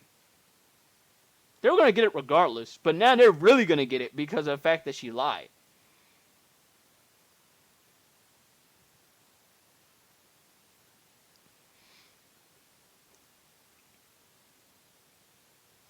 Both can be true at the same time. Both can be true at the same time. Voice actors are criminally underpaid, and Helena Taylor's a fucking liar. So to summarize this, thank you. This tweet right here. Platinum should not have lied. Helena Taylor should not have lied. Kamiana should just, no. Absolutely not. Yeah, yeah, yeah. Kamiya should just no, never. Voice actors deserve better pay, and Jennifer Hale is not her fault, and it's a shame because what Helena Taylor did. This is part two of why you can't put these voice actors on a pedestal, because if y'all remember looking at that vid, she literally was out here like claiming ownership to the Bayonetta character. Here's the deal: at the end of the day, that's not your character. You can easily be replaced. That's not your character. Just because you voice acted, that don't mean it's yours. And I say the same thing when it went to Sean Schemmel. Sean Schemmel did something similar to that a couple years ago. If y'all remember all the Funimation scandals going on with Vic Mignogna, who plays Edward Elric from Full Metal Alchemist. And I know why she did that too, but at the same time, look, you can't claim ownership of a character that first off you didn't make. Yes, you voice acted, but you didn't make it. Sean Schemmel did the exact same thing when it went to the whole situation with him and of course the voice actress of Goku who just turned 84 years old yesterday, where he tried to say, look, I'm Goku. I'm the better Goku. I'm this. Like, when you think of Goku, you should think of me. That's disrespectful as hell to the Japanese voice actors who put in just as much work as he did. Can't claim ownership to a character. Sorry. Sean Shim was a fucking asshole for that. And Helena Taylor is no different. No different. That's like Roger Craig Smith claiming ownership to Sonic when you got 3-4 other characters that, and not only 3-4 other actors along with the voice actor that plays the Sonic in Japanese, where, you know, that's like him saying, oh, when you think of Sonic, you think of me. You see what I mean? You see how dumb that is? The only exception is Captain Jack Sparrow. That's the only guy. That's the only motherfucker. Johnny Depp should be the one guy that should be out here saying, yo, you know what? I claim ownership to the character because he dresses up as the character. He practically made that fucking character as famous as he has. Johnny Depp should be the only guy I should think of when it goes to Captain Jack Sparrow. Period. No ifs, ands, or buts. Can't nobody do Captain Jack Sparrow the way how Johnny Depp did it. She didn't have a Japanese voice actor. He did make the character. Paris didn't have Captain Jack until he made him. Exactly. He made that motherfucker. So it's like I said, if anybody should be claiming ownership to a character, it's Johnny Depp. I'm sorry. There's like, hell. If y'all think that ain't the case, imagine watching Pirates of the Caribbean without Johnny Depp. You tell me how successful it really would be. But yeah, let me see here what we had to say. She didn't have a Japanese voice actress. Her voice was so perfect for her that she had the same voice worldwide. Blame Platinum for making her voice part of the character to the point stating with their choices that she is Bayonetta. I get it, but still, at the end of the day, Platinum proved just as much as any other company would prove. It's like, look, at the end of the day, yes, we picked you to do the character, but look, at the end of the day, we still put in just as much work, you know, for that character. We put in the moveset, we put in, you know, the body type, we put in all this animating and shit for Bayonetta. If anything, we can say the animators that did Bayonetta, they just as much owned her as the voice actors did. You know what I'm saying? This is not like the case when it goes to, you know, Johnny Depp, where he did a lot of work to make sure, be like, yeah, bro, this is my shit. I mean, yeah, y'all probably did the clothes and everything. Right, she didn't come and make herself Bayonetta. But it's like, yeah. Yeah, I'm sorry. I'm sorry. It's like, this is not the case with, say, you know, we could take, hell, another situation like this that's almost the same. Let's take Solid Snake, right? We love Solid Snake to death. We love David Hayter to death. But even Konami proved it. It's like, look, bro, yeah, you made the voice actor Snake. You made him great for like all 4 games. For 4 or 5 games. Metal Gear Solid 2, Metal Gear Solid 3, Metal Gear Solid 4, Metal Gear Solid Peace Walker. You did great for all that. But look what they did. Metal Gear Solid 5 and Phantom Pain. They replaced David Hayter with Keith with Keith Sutherland, who he's not a bad voice actor, but yeah, one of those guys when you think of Snake, you think of David Hayter. But even they showed it. It's like, look, bro, you're not the only guy that does Snake, that can do Snake. That's what they think. Now we will see how Jennifer Hale's role is. We'll see how she does in Bayonetta 3. We don't think that she's gonna do as good, but look, if she does even close to what Helena Taylor does, are you really gonna be thinking of a Helena Taylor like that? If she does even close to her work, she's not entirely wrong being the only true voice actress for Bayo, but Bayo is Bayo. Yeah, literally. Keith David is Keith David. Yeah, Keith David is literally Arbiter, motherfucker. Keith David is Arbiter. Keith David is Julius. When you think of Arbiter, you think of Keith David. When you think of Julius, you think of Keith David. Keith David does some damn good work. His voice is recognizable all over.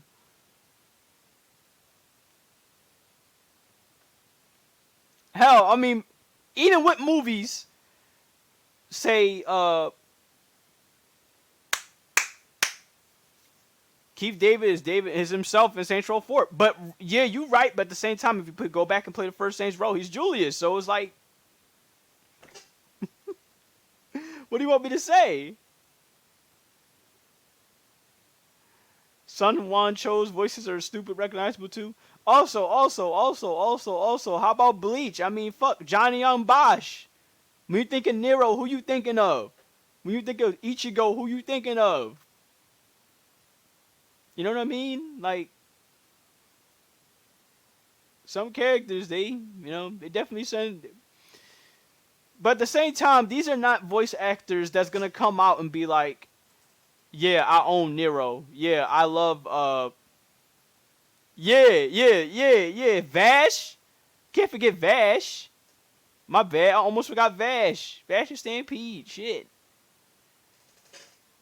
Love and peace. But basically, the whole point is that, look, even with these actors here that we've mentioned here, do you really think they're gonna be the type that's gonna be? Hell, Johnny Young Bosch just recently got replaced. He's not Johnny Young Bosch. He recently got replaced with when it goes to Vash. I think it's somebody else playing Vash, correct? But at the same time, Johnny Young Bosch did not sit up there and say, yo, I'm legit Vash the Stampede. I'm him. Because he knows as much as anyone else. Like, look, if these voice actors deem you not worthy again, they'd be like, all right, fine, we're gonna go a different route, then that's what we're gonna do. It wouldn't be surprised if it happens to Nero either. It wouldn't surprise me if it happens to Nero, which I doubt.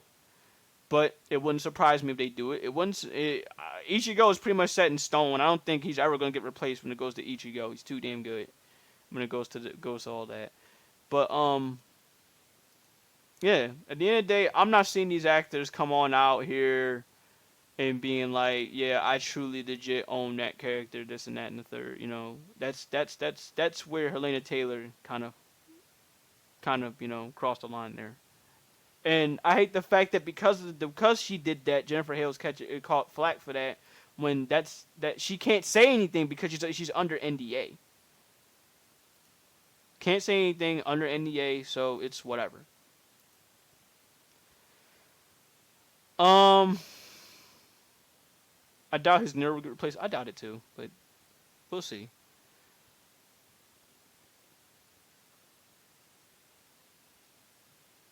Ooh. I'm not going to go there. Apparently, Bayonetta 3 and early scores got 89. Speaking of Bayonetta 3, since we're still talking about it, here it is right here. Platinum Games titles, Metacritic. Bayonetta 2 at a 92. Bayonetta for the 360 got a 90. Bayonetta 3 early scores at 89. Nier Automata is 88. Astral Chain's at 87. Metal Gear Rising 80. I'm sorry, y'all can go ahead and kill me for this. I'm going to go ahead and be that guy. Metal Gear Rising clears half these games. It clears Bayonetta 1 through 3. And Bit 3 hasn't even come out yet. I already know it because nothing's gonna replicate how entertaining it is to really play Metal Gear Rising like that. I don't think I'm telling you. Y'all sleep on Metal Gear Rising far too much than you should. It is a phenomenal fucking game. The amount of fluidity in that game is insane. No, Astral Chain's not better than Metal Gear Rising. Don't do that. Don't do that. Don't do that. Don't do that. And I know you haven't played Metal Gear Rising. Don't do that. Definitely don't do that. Metal Gear Rising clears half these games. The only games I see it not clearing. No, I'll take that back. Most of these games. I'm sorry. Most of these games. The only game I can see it potentially not clearing is Nier. And even then, I think it clears that too. So yeah, I agree with the dude. All of these games. Y'all sleep on Metal Gear Rising far too much. Just because I haven't beaten Astral Chain yet, that don't mean I can't give that opinion. This is me talking about. This is me not even if I didn't beat Metal Gear Rising, I'm still gonna have the same opinion. Even if I didn't beat it, it's that good of a fucking game. I'm sorry. I can replay Metal Gear Rising and replay Nier all fucking day.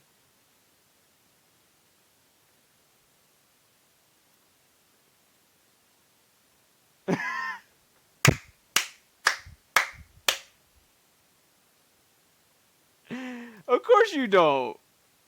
You dick. You dick. I would get Astral Chain, but it's a platinum game. And if I gifted you, here's the deal.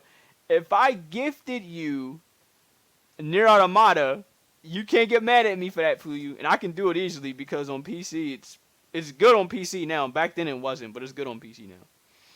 I know you probably would want the Switch version, but hey, I'll have to figure that part out.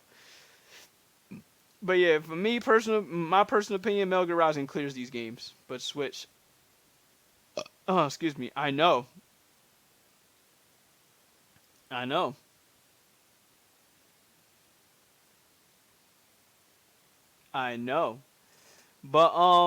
yeah, I'm gonna go on to the next topic. We talked about this as far more than we should. But yeah, for me personally, Helena Taylor, that's a no-no. For me personally, Bayonetta, of course, is wow. Grip combat racing, $1. $1. You know what? I'll buy that for $1. Fuck that. I'll buy that for $1. I'm gonna actually buy that right now as we're talking. I'm gonna go buy that.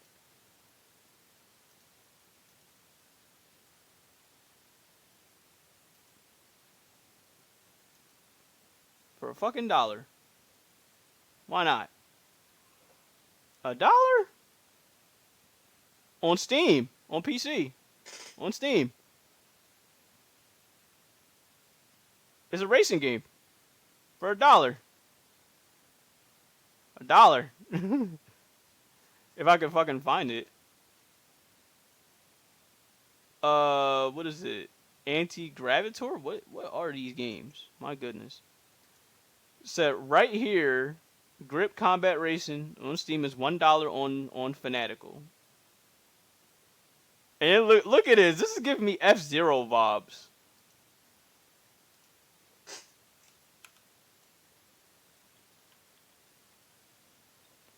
And it has multiple games. I'm sorry, it has multiple things. I think it does. Yeah, grip. Here it is. Grip Garage Kit. Let's view it. Yep, $1 on Steam. I'm getting F-Zero vibes. I don't know why. Need to bring back Wipeout. I agree with you. So I'm gonna send y'all. I'm gonna put the link right here. Bam. Go get your game. Go get your game. Cause I'm gonna definitely get it. Why not? I'll buy that for $1. Proceed to checkout. I am a new customer. Damn, I gotta sign up. Okay, I think I have to sign up. Well, I'll sign up with my Google. I don't care.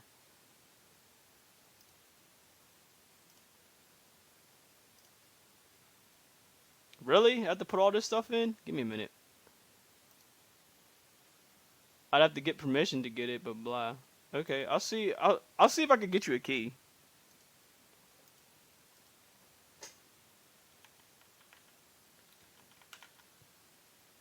Give me a minute. I'm entering this stuff in now.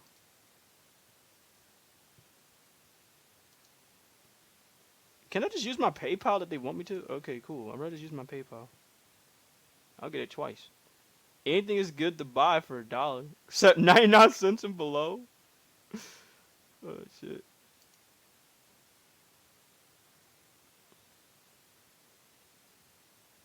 Give me one moment.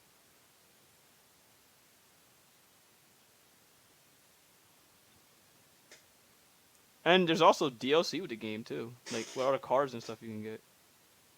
So I'm gonna definitely get that.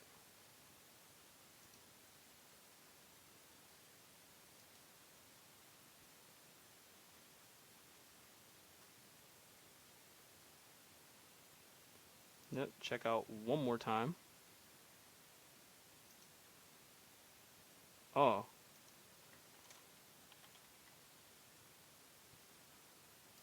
Yeah, you can get like the official soundtrack and all this other stuff for Grip, Garage Bundle, yeah, all this stuff.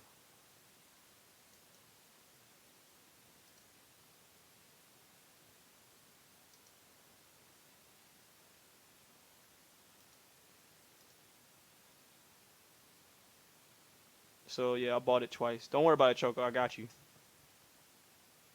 I'd have to get permission to get it. Why? What permission? I got you. It's $2. Why not?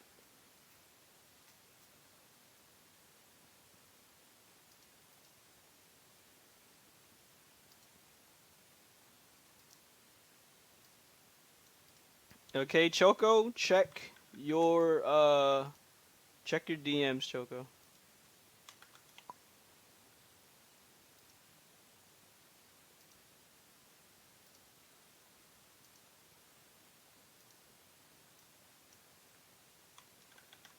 And I'm just gonna redeem that key, and then we're gonna continue on about our business.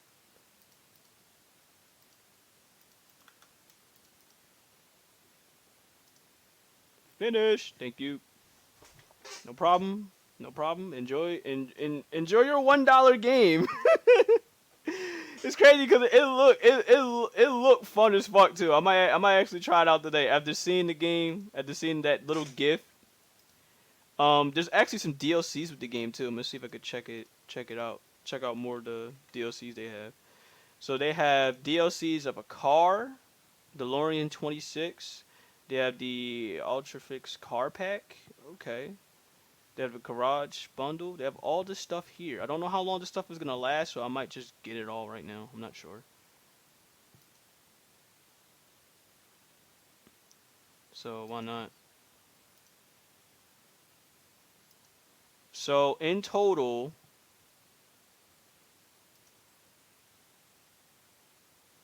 all of this in total would cost $16.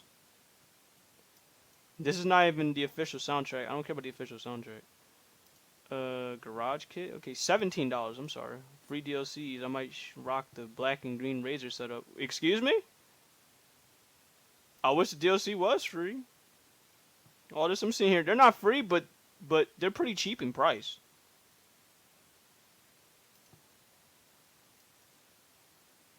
But yeah, I'll find out. Some skins are free. Oh, okay, nice. All right. So yeah, let me bring this back up again. There you go. All right. But let's continue on talking about more gaming, right? Oh, okay, nice. They're all free. Nice. Let's continue talking about more gaming for a bit, shall we? So, let's see. I want to ask y'all this: is there any games that y'all looking forward to for like coming up? Any future games y'all looking forward to coming up? Because for me, there's definitely a few in my mind that I am looking forward to for sure. And there's really only one in particular, which is a shame. Well, it might be another. I might have to hold up. Is this game out? Is NHL 2000? Is NHL 23 out? Because if it's not out, then that's cool. Let me check and see. Yeah, because that's one game I'm actually looking forward to. There's not many EA games I'm looking forward to. Okay, never mind. This is out. Okay, but yeah, there's not many EA games I'm looking forward to. But NHL 23 for me is probably the one hockey game I'm looking forward to playing. I'll have to see how it is. I'm gonna look up reviews and everything. I hear Euro beat in the distance. What do you mean? How you doing, Cart? Come on, I hear Euro beat in the distance. I don't know why. That probably came from the outside. But yeah, this is definitely something I want to get. I haven't gotten, let alone played a hockey game in quite a while, and this actually looks like one fun hockey game I want to try out. So for me, this is definitely a game I want to see. It was Grip Combat Racing. Grip Combat Racing. I'm gonna actually look up the game right now as we speak, so that way you can take a look at the game. Now there is DLC with the game, as what Choco said. There's some free skins, but there's more free DLC right here, such as all these packs here. You can get all these packs and see what they're all about. I'm gonna definitely see what they're all about. But this shit definitely do look fun. So let's hop in and take a look. For $30, and I was like, I'm gonna get this game. It looks awesome, and I held back just because I wasn't sure. So I this never what it played looked it. like. Reviews were okay. I don't. That's really why I'm go like, when I off looked at this shit, I'm like, why does shit give me that F-Zero much. vibes for some reason? I don't like to depend on someone else's opinion on something that I might find fun. But the reviews aren't bad for this game. They're actually pretty good. So I waited, and I saw it for $13, and I said, $13, that's pretty good. And I almost got it, but it sold out. So I thought, all right, I'll wait. It'll drop down again. And sure enough, around 2020 It's holiday like season, it dropped F-Zero down and, to like, $5, Mario Kart delivered some weird to way, 'cause my it got door. weapons That's like right. Mario Kart. That alone, I think, is pretty awesome, right? $5 for a video game. I got this for $5, delivered to my door. Nintendo In November, Switch, right? Speed, I've had the this for a hot few dog, months, and and I've Patch, played it wait, a handful of times. And I finally and got it Patch on my Crimson TV. Creatures I have a and Switch Amorous, Lite, and I was then playing it Drake on my Switch Adventures Lite. And then I Collectibles in finally put it December. on my What? TV, Okay, on my November, regular Speed, the hot dog, Switch. Patch Put it in the Creatures, dock, Crimson, and I played it on my TV, the big screen, you know? We're going from like, Drake what, a Adventure 5-inch Collectibles screen in December. to, Okay, I got what, you. Looks like a Red 70-inch Out. screen? Okay. I'm not bragging, all right? But yeah, And that's when I thought, when I saw this game, oh, like, this is alright, going let's to be go check awesome. this It's going to shit go out. fast. It's going to be this crazy experience. And I got to be honest, it wasn't. It really wasn't. I'm a little disappointed. You know, you play something like a Need for Speed game or Forza, and it feels like you're going really fast sometimes. You know, It's Fast definitely not RMX, like you're going fast at all. Wipeout, I will say Hydro this. Thunder. They feel like you're going fast. In this game, it doesn't feel like you're going fast. I mean, things are moving by you. You're on the track, and cars are going by. But it doesn't Sonic seem the like it has Hedgehog, that Pokemon, breakneck Scarlet. speed that you Oh yeah, experience. Sonic. Yeah, you Sonic. want to experience when you're playing a For racing you, you're game. looking at Does that getting make sense? the next Sonic From our game. I fellow definitely arcade feel that racers with, out there, Sonic it Frontiers. doesn't have Definitely that do look something speed to it. interesting. I And will say think that for sure. It's got so much potential, but it just misses the mark. And I can. Okay, but basically, yeah, it's $1, so I can't get mad. But there's a couple games I'm looking forward to. I already mentioned NHL 23 is one game. Switch users. I already mentioned one NHL game I'm looking forward to. Of course, NHL 23. It's already out. I'm gonna definitely plan on having to get it. Another I'm looking forward to is, of course, this game. I cannot wait to see what Need for Speed Unbound is. So this is the two games I want from EA. Now I have to see how NHL 23 is, but I will tell you this: the way Welcome how back Need to for Need for Speed Speed is, Need for Unbound. Speed Today Unbound we go- is, I cannot Let's wait. jump into the Need I for can't Speed wait. Unbound customization. Like, this game There is looks so completely much here, looks it is damn beautiful. mind-blowing. Let's Now, get started off with my one of the problem with Need for craziest Speed things in is Need not for necessarily Speed the Unbound, gameplay. and that It's is not even these necessarily legendary custom. There are certain it's not even the cars in customization, the because it new looks Need the for customization Speed looks games absolutely that you can phenomenal. just transform My beyond problem with Need belief. for Speed It comes from the basically takes what you content. think the normal I need car to see is how and all the content and all the absolutely stuff does a is 180 with it. For after example, it's here released, is a and that's what Land worries Rover me Defender, when it goes usually a to big, getting this bulky game. off-roader that can go Aside from anywhere, that, do I can see it anything. coming. Need for However, Speed in Unbound Need looks for to be Speed like a Unbound, damn solid you can slam the new thing Need for right Speed to the racing ground, game. get insane One that looking I want to fitment, and definitely just a sink my teeth ridiculous into and looking probably car. play on The stream thing at some doesn't point. even have a roof. It's So, just got a roll this is cage and definitely like it. the wide body kit. The new rims. I The want to see developers gameplay, and I don't want to see people talking. So I'm gonna see if I can see. We can check out a little bit.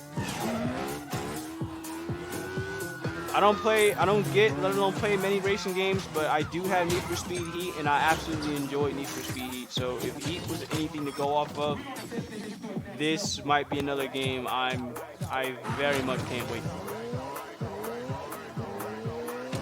Absolutely beautiful. I'm getting vibes of like Need for Speed Underground, with how we're seeing a lot of night races. We see a couple day races, but we see a couple day races. But I'm definitely getting underground vibes with how the scenery is, how the art style is, and of course you see here how the driving is. Driving is pretty damn fluid. And you already know me, I love getting chased by cops.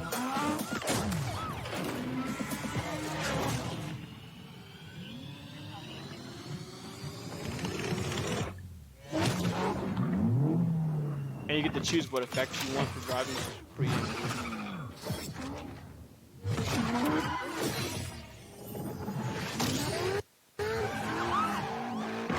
I don't know why YouTube keeps compressing it.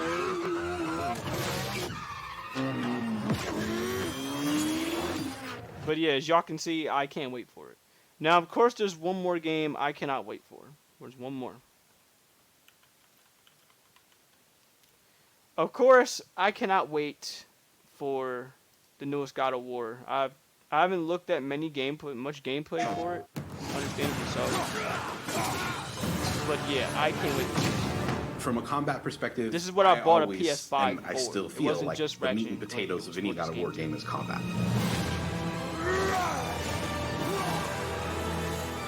And you heard me just talk about God of War, so it goes to show you.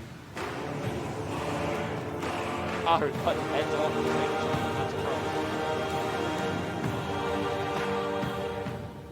My name is Roberto Clemente. All my friends call me Bert. I'm a senior combat. And engaging. We want to make something that makes players lean forward and focus and really try hard against that enemy and feel good about overcoming that, but we don't want to make them feel defeated if they can't figure something out. And then it feels rewarding when you win, not because it was impossible, but because it was fun and engaging. Damn. After the last game, we've heard the community cry out for more mini bosses, bigger creatures, and enemy variety, and this time we really leaned into that. So in God of War Ragnarok, you're going to be traveling to all 9 realms, and each realm is going to have like its own theme of enemies that are very unique to that space. For example, in Alfheim, we're familiar with the Dark Elves, but this time around we're going to be fighting Light Elves, such as the Light Elf Warrior.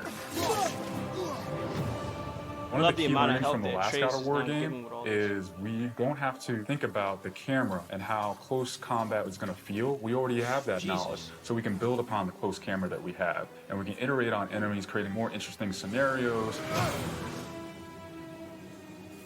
In the last game, Atreus was just starting to fight alongside Kratos, and he was learning from the Master Tactician. So in this game, he's trying to prove himself a little bit more, and we built upon those mechanics with him. The previous God of War, Atreus was still a kid, right? So he has a lot of dependency on his father. And for this game, you will see Atreus moving more independently on his own as a companion. In regards to VFX for Kratos, I think what the players really love is the powerfulness of it. When you are playing as Kratos, you really do feel like the God of War. And moving into Ragnarok, we want to really make something bigger, make it stronger, make it more of a spectacle. You want them to be like, oh my gosh, I didn't know that the Blades of Chaos could get even better, but look at that. So as I have not seen Kratos do that at all. The way how he just set dude on fire the way that he did. Um, I've seen that move before. I've seen that from Scorpion from Mortal Kombat, where he does something like that, where he just puts fire from the chains like that. I've seen him do that before. But I love how they took that little cue and they'd be like, all right, let's go ahead and run with it. But as you can see, that's only a little bit that I'm gonna show because I want to experience the game for myself whenever I do get it. But those are the games I've been looking forward to. Now, games that have been disappointing me. I haven't even gotten it yet, and I already know is just as much of a disappointment. Let's take of course, you know, we already talked about this. I don't think we have talked about this. Gotham Knights, man. Whew. Game is looking rough. Rough when it goes to reviews. Rough when it goes to people playing it.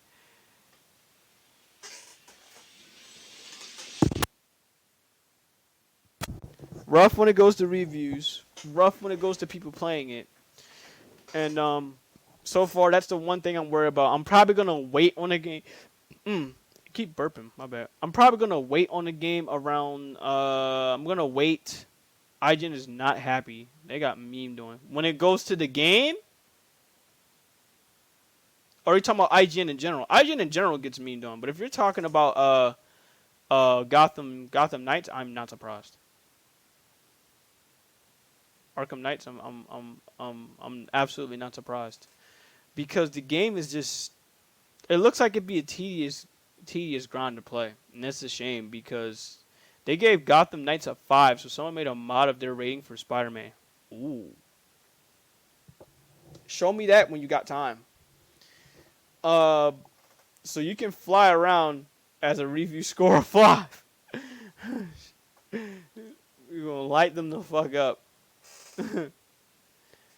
But pretty much, bro. Pretty much, that's the one thing that's.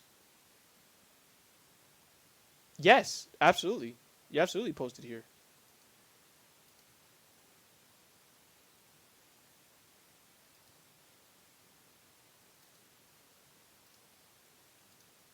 Let's see. Let's check that out. You sent it in Guild DMs. I just checked it. Someone made a Spider-Man mod of our Gotham Knights review score of 5. Yo, that's wild.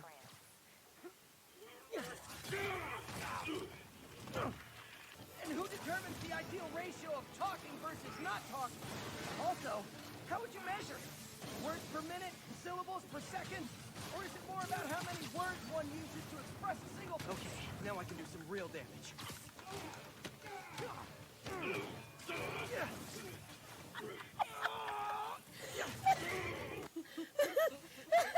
Things are happening. Behind bars. Oh my god, I can't breathe. What, Ava? What did you do? Who's college tuition and we You have can't pull downstairs. Oh my god.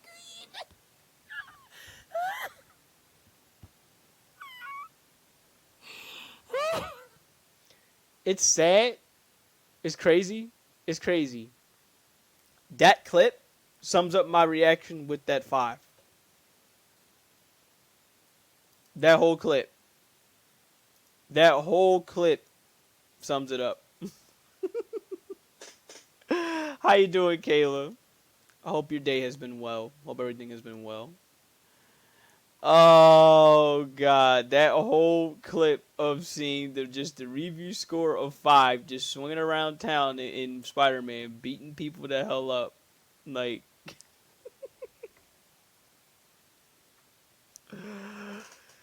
Oh, it was good till the dead shot out. Oh my gosh, I can't. Kaylee? Who Kaylee, Bow? Who Kaylee? Well, yes, I have to get you with that typo. It was good till the damn shout out. Oh, well.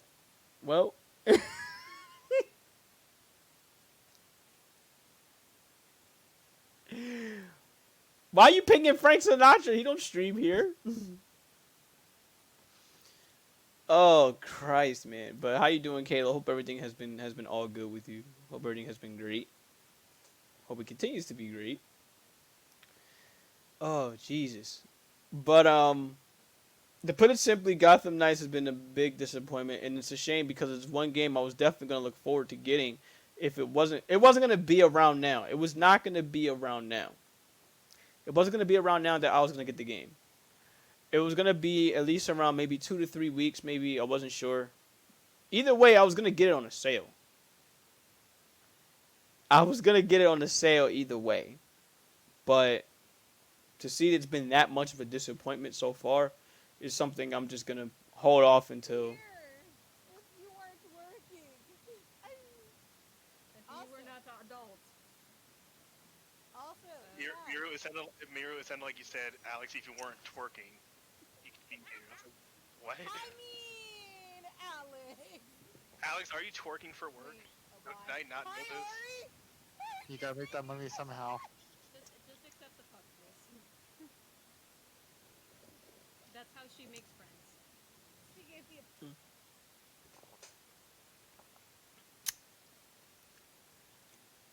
Okay.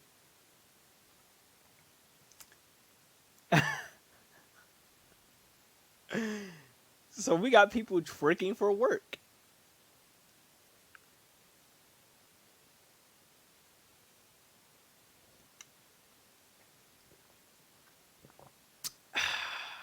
I'm gonna need you to explain that later, Caitlin.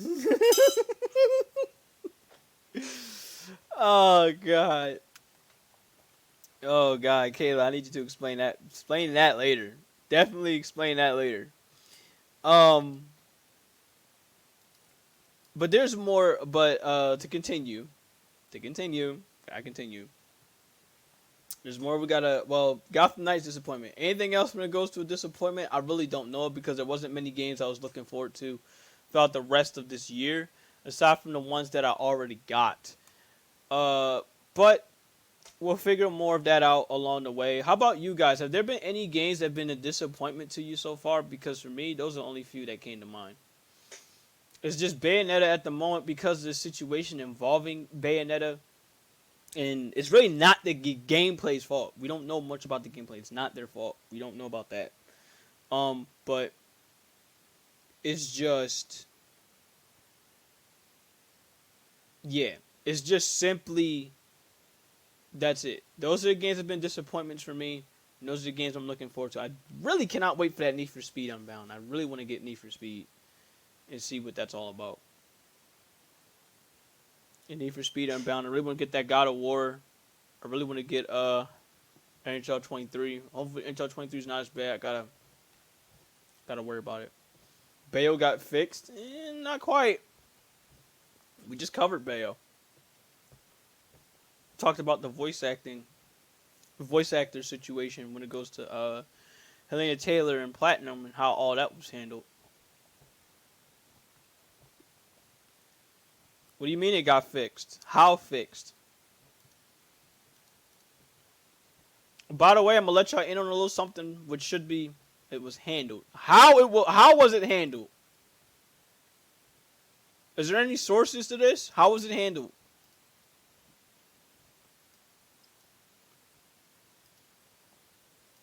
Okay, definitely do, because for me, the way how I see it is, like I said before, Helena Taylor fucked up a lot of voice actors with what she did. Where dropped the bag for a lot of voice actors that really want to get paid. So I'm gonna keep it at that. I'm gonna let y'all in on a little something, worst kept secret possible. Wow, okay. Wow. I'm gonna let y'all in on a little secret, worst kept secret possible. I will be at some point coming back to Honkai. And y'all know why I'm coming back to Honkai. Y'all know why I'm coming back to Honkai. Woo! I cannot wait to come back to Honkai in a little bit. I haven't played Honkai in almost a year. It is the literal worst kept secret possible. I'm just gonna keep on retweeting all of this artwork with Kiana and May, and if y'all know why, then y'all know why. I'm gonna Honkai those honkers. Jesus Christ. Oh, yep. If y'all know, Blame Bow. He said this shit. Oh my gosh. Even riding May with a mask is something I need to see. Read up. Yeah, they're dating. Yeah, I saw it. Yeah, they're dating. That we're dating? Yeah, that's also the worst kept secret. That's been the worst kept secret. A lot of people know.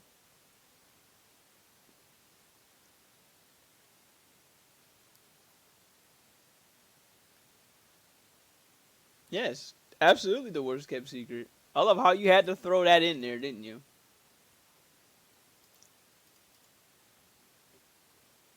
Yeah, who'd have guessed? Yes, who'd have absolutely guessed?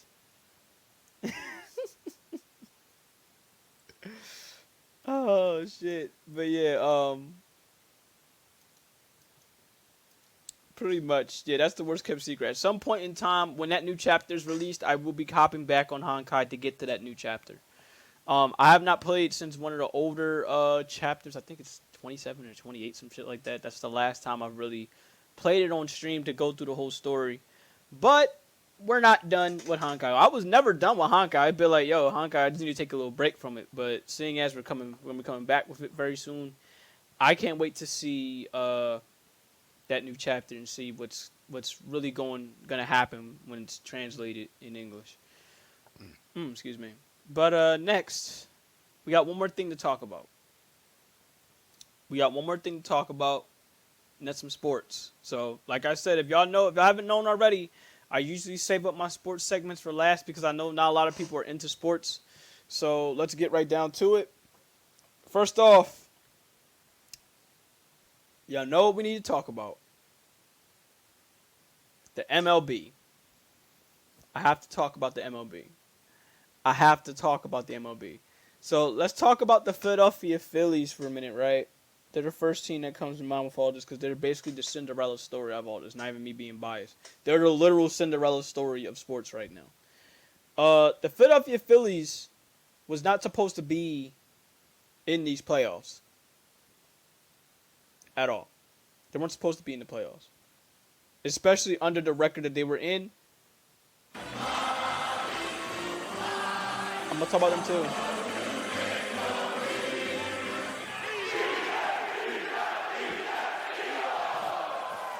I'm going to talk about them too, but the Phillies are going to be first. The reason why I'm going to talk about the Eagles last is because the Eagles were in the bye week. But we need to talk about the Phillies first to give you a little rundown. So here's the deal. The Philadelphia Phillies, right? They got completely swept by the Chicago Cubs. They did not win a game versus the Chicago Cubs on the late half of the season, late portion of the season, where you're really supposed to be winning games to get to the playoffs.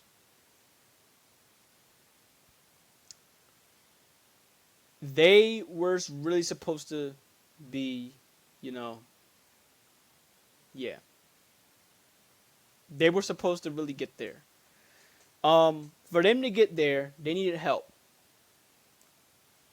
The Miami Marlins became that team to help. Who would have thought, right? The Miami Marlins and the Philadelphia Phillies are rivals. They're in the same division, the National League East. And it just so happens to be, thanks to the Marlins, they helped the Phillies get there. The Phillies had to get by the Milwaukee Brewers in order to have a spot in the playoffs. So, of course, the Milwaukee Brewers is going to go up against this, Miami Marlins. The Miami Marlins handled business. And, the Phillies just needed one game. They need to win one game to get there. To do that, take a guess at the team they had to beat in order to get in the playoffs. The Miami Marlins handled the Milwaukee Brewers to give the Phillies they cracked the door open. They cracked the door open for them. But the Phillies had to break that door down. They had to walk in. And guess who they had to beat to walk into the playoffs? I want y'all to take a good guess. Particularly you.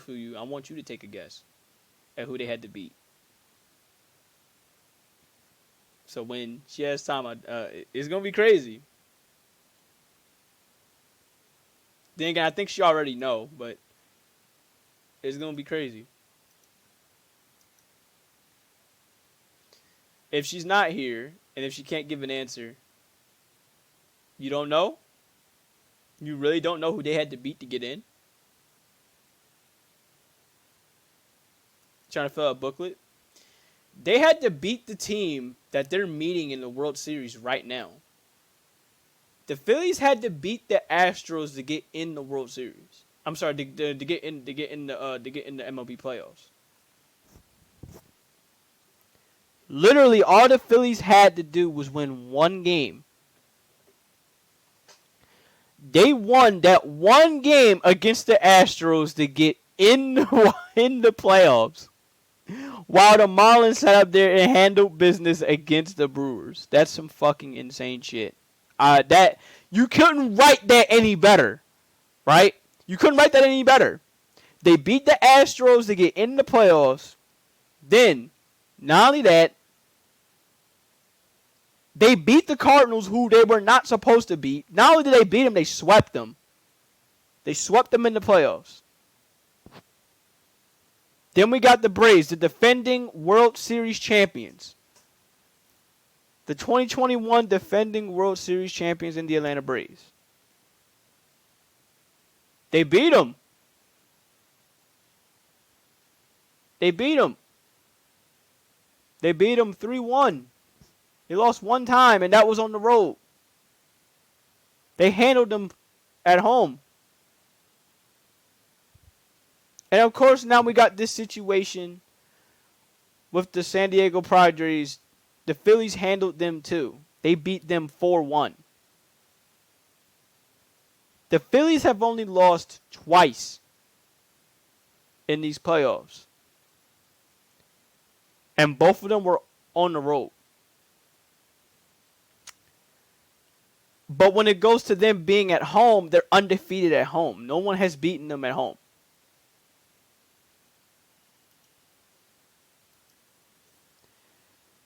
And now, with the biggest game probably throughout their whole year, probably throughout Bryce Harper's whole life, because Bryce Harper helped by hitting that home run to get them in this position. Right now, to get them in this position to face the Astros, who I'm going to cover in a little bit. It's crazy to me. I still cannot get that home run out of my head. Bottom of the 8th. You need a score here. Or at least a base hit to get something going. And this motherfucker, Bryce Harper, cracks a home run in the opposite field. You couldn't write that any better. That's a literal movie waiting to happen. Especially if the Phillies win the World Series here. So the team that they beat to get into the playoffs is going to be the exact team they beat to get into the world, to potentially, to win the World Series. They have to beat them again. They have to beat them this time. They have to beat them 4 more times. So let's talk about the Astros. Let's switch gears, talk about the Astros for a minute. But I got to tell you, man, the Phillies, you could not write a better story than this. This team is literally red hot. Now, we'll see if they're going to stay hot because right now they're on break. The Phillies and Astros don't play, as you can see here. They don't play until October 28th. We will see how everything will go on October 28th. When the game starts at 8:03 p.m. Eastern Standard Time. I will be trying my best to tune into that game. No guarantees I'm going to be staying up because every game is going to be a night game.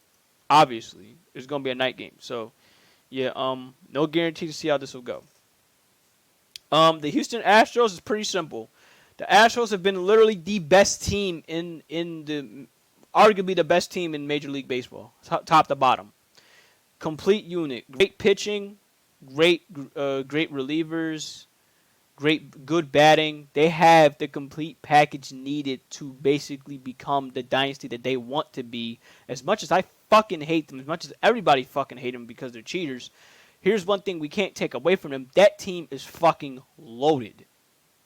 Loaded. Now, they can go and play any game that's needed to be played. They can play the long game. They can play the home run game. They can play the pitching. They can do anything that's needed in order to win these games. And they've shown it in these playoffs. They have not lost in the playoffs at all. They haven't lost at home. They haven't lost on the road. That is absolutely insane. And apparently, according to MLB, the last team that really got this far and did all that was the fucking Rockies. I believe it was the Rockies and it was the Rockies and it was the I think it was the Dodgers as well. But here's the deal though. Neither of them closed out. They couldn't win the whole thing. So we're going to see if the Astros is going to be another team on that list of teams that did so good leading up to the World Series but completely choked it all when they got in the World Series. So we're going to find out with that one. Now, here's some stats here that can give you. Of course, the Phillies being the only team so far out of these playoffs to have beaten the Astros. Like I just said, they had to beat them in order to get in the playoffs in the first place. There is that. Plus, the Phillies' bats are hot, and the Astros have shown signs of struggles. Now, while I said yes, they can go and play any game that's needed, what you don't want to play with the Philadelphia Phillies is you honestly don't want to play the long game with them because they're going to eventually make you pay if what Bryce Harper did was any indication. Especially when it's at home. Now, people think that it's going to be Astros in 5. They think they're going to end it in Philly.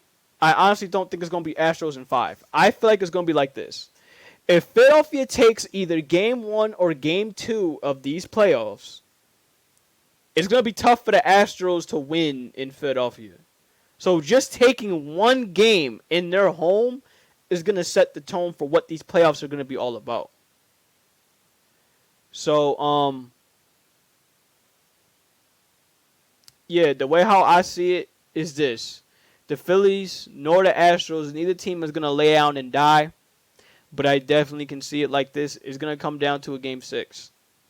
If not, it might be a Game 7. But I really think it's going to come down to a Game 6 where the Phillies is going to sit up there and they're going to upset the world. I really do. I feel like it's like that. But it wouldn't surprise me if it ends up being the Astros.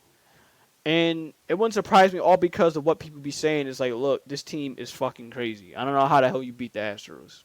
I still don't. I mean, the Yankees came close to beating them, and the Yankees completely choked it away. But here's what I feel with the Yankees. I feel this with the Yankees, and I feel this when it goes to the Mariners as well. The Yankees and the Mariners, I feel like, is two different situations when it goes to these teams. When it goes to the Mariners, right? The Mariners, they played them probably the toughest that any team had played them in these playoffs. But the problem with the Mariners is that they don't have the talent that Houston has to last that long. That's why they got swept as much as they did. That's why they got swept. They don't have the talent that the Astros have. They're just too fucking loaded. There's too much. Too much to overcome with a team like that. But like I just said, they played them very, very hard. So we'll see how. We'll see if the Phillies are going to take some cues from that. When it goes to the Yankees, it's pretty simple to see why. With the Yankees, they were just not in it. They were mentally not in it with the Astros. I don't know why, but they just weren't ready. They just weren't ready for him. I mean, it's crazy to me how I have to say it because look, let's be real here. The Yankees are just as much of a talent. The Yankees are just as much of a talented team. They're not as talented as the Astros, but they're just as much up there to where you should be able to take a couple games on this team. Aaron Judge was an absolute no-show, especially when it went to the final game. It's crazy to me how someone that sat up there whacked 60, 70, 65 homers, 60-something homers, and he's complete no-show against that team. They're a no-show. Everyone on the team is a no-show. They showed up a little bit at the end, but they didn't show up when early in the play, early in the series. It's crazy to me. NLCS, you're absolutely nowhere. The same can be said when it goes to the Cleveland Guardians. I mean, same thing. It's like, look, y'all not as talented of a team as the Astros is. And let's be real here when I say this. When it goes to the Phillies, they're not as talented as the Astros either, but this is the thing that they have that's better than two of those teams combined. 2 or 3 of those teams combined. If anything, they're equal to the Yankees in that regard. They have the offensive firepower to really beat the Astros. If it's an offensive game, the Phillies are gonna win. That's how I feel. If it's an offensive game, I think the Phillies will win. Their offense can outlast uh the Astros, and I know their defense is gonna be good. That's gonna be probably the moral of the story here. Apparently, from what I'm seeing with people, is it's gonna be the pitching of the Astros versus the batting of the Phillies. If the batting of the Phillies can win, they will win the series. And that's what kind of worries me because y'all saw this when it went to the literally the last game, the literal last game. Um,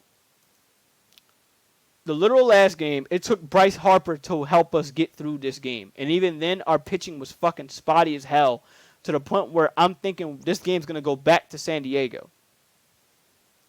The Phillies cannot play like that against the Astros. Otherwise, it's a L. Period. In all games, it's a L. They can't play like that. And it's going to be easier said than done because you're basically asking for everybody on the Phillies to play like how the Astros, to pitch like how the Astros pitch. That's a tough ask. But that's a very, very tough ask, to ask these Phillies relievers to, pitch like the Astros. Do what they do. But this is what I do know. They're going to have to because then if they don't, they're not winning the World Series. They don't have a choice but to. They're going to have to pitch perfect. Everyone on that Phillies team is going to play perfect. They can't have slumps like they had versus the Padres. But otherwise, it's pretty much the series when it goes to the Astros. When it goes to the Astros, if I had to see some weaknesses on this team, it would probably be just one. We're going to find out and see if the Astros are going to play down to their opponent like they did versus the Mariners, even though they swept them. Because if they play down to the Philadelphia Phillies, it's going to be a problem. Now, they had issues with that previously. That's how they lost their 2 World Series previously against NL teams. Against the Washington Nationals and against the Atlanta Braves, who like the Phillies, really had no business getting as far as they did, and they sat up there and won the whole goddamn thing. And the Phillies are looking to make it 3 for 3 just because of the fact that the Astros tend to play down to specific opponents. The only time they didn't was, of course, the 1 year they won it all. And then you find out they were cheating. So, we'll find out and see how all this will go. But for the Phillies, if I'm the Astros, looking at the Phillies, the only thing you got to worry about with them is their batting. Other than that, you don't have much to worry about because their pitching is very, very mediocre. If not for the 2 starters, they have very mediocre pitching. For the Phillies to beat the Astros, basically your bats just have to get hot at the right time, and your pitching has to play damn near lights out to have a shot at winning the whole thing. If they can do that, they're good. They can do that. It's going to be an interesting series. Like I said before, I see it going to 6, and I see the Phillies taking the whole thing in 6. And I tell you this right now. If that happens, if y'all thought what y'all saw in Philadelphia was crazy, with everybody climbing up light poles and going nuts, if y'all thought that was crazy when they won the NLCS, imagine how it'll be when they win the World Series. It's going to be on par with the Philadelphia Eagles winning the Super Bowl. I guarantee you. It's going to be on par. But we're going to find out and see. We got time. We're going to find out and see. Is the Astros going to play down to the Phillies? Is the Astros not going to come out the gate swinging? Because that's the only good bit of hope the Phillies really got. That and or play lights out baseball. They have to continue doing it. They have to keep playing lights out hitting, lights out pitching, lights out everything. They cannot have any errors when it goes to this team. Even when I see that last game when it went to Astros and Yankees, I'm seeing an error that would have helped, that would have at least had them win a game, win something. And they completely fucked it up. Can't have errors with this team either. Other than that, that's it. That's what I think of with the MLB and the World Series format. Congratulations to the Phillies, regardless how it goes, win, lose, or draw. I did not expect this team to get as far as they did. Now, next, it's about time. We need to get to the NFL. We're going to talk about Week 7 in the NFL. I'm not going to talk about it as in-depth, of course, because the Philadelphia Eagles were in a bye week, but I will cover some of the things that did happen. First off, week 7, Cardinals beat the Saints 42 to 34. This is good for the Eagles, of course, because if y'all don't know, the Eagles hold the Saints first round draft pick. So that upcoming draft that belongs to the Eagles, it's in top 5 category, thanks to the Cardinals. Thank you so much. Andy Dalton went 30 of 47, 361 yards, 4 touchdowns, 3 interceptions. He had a pretty bad game. Yes, he threw for 361, but hey, you threw 3 picks, bro. Alvin Kamara, 11 carries, 49 yards. He didn't do too much. Chris Olave, 6 receptions, 106 yards. Rashid Shaheed, that's a crazy ass name. 53-yard touchdown. That was his only catch of the game. Juwan Johnson, 5 receptions, 32 yards, 2 touchdowns. Taysom Hill scored a touchdown receiving as well. Only 2 sacks. 2 sacks on Kyler Murray. Demario Davis and Cam Jordan. I'm not surprised. Let's look at the Cardinals. Kyler Murray, 20 of 29, 204 yards, 1 touchdown. He played it pretty safe. Eno Benjamin, 12 carries, 92 yards, touchdown. DeAndre Hopkins, who finally returned, 10 receptions, 103 yards. Thank God we beat the Cardinals right before DeAndre Hopkins came back. Otherwise, it probably would have been a tough battle. I think we would have lost. Antonio Hamilton, 6 tackles, 1 touchdown. Isaiah Thomas, 4 tackles, 1 touchdown. Damn. I'm sorry, 1 interception. I'm sorry. Because they picked him off 3 times. Isaiah Simmons, interception. Marco Wilson, 1 interception. There was another one. Anthony Hamilton, Isaiah Simmons, and Marco Wilson. Okay, yeah. All of them got 1 interception apiece on them. And that's the game. Good job by the Cardinals. Thank you so much for that draft pick. This was a damn good game. Ravens and Browns, 23-20. Jacoby Brissett, 22-27. 22 out of 27, 258 yards and no touchdowns. Nick Chubb, 16 carries, 91 yards, touchdown. Damn. Shame he didn't win. Amari Cooper, he's quiet as hell since he got there. David Njoku, 7 receptions, 71 yards. Donovan Peoples-Jones, 6 receptions, 71 yards. I'm going to take a sip of water because I need it. My mouth hurts.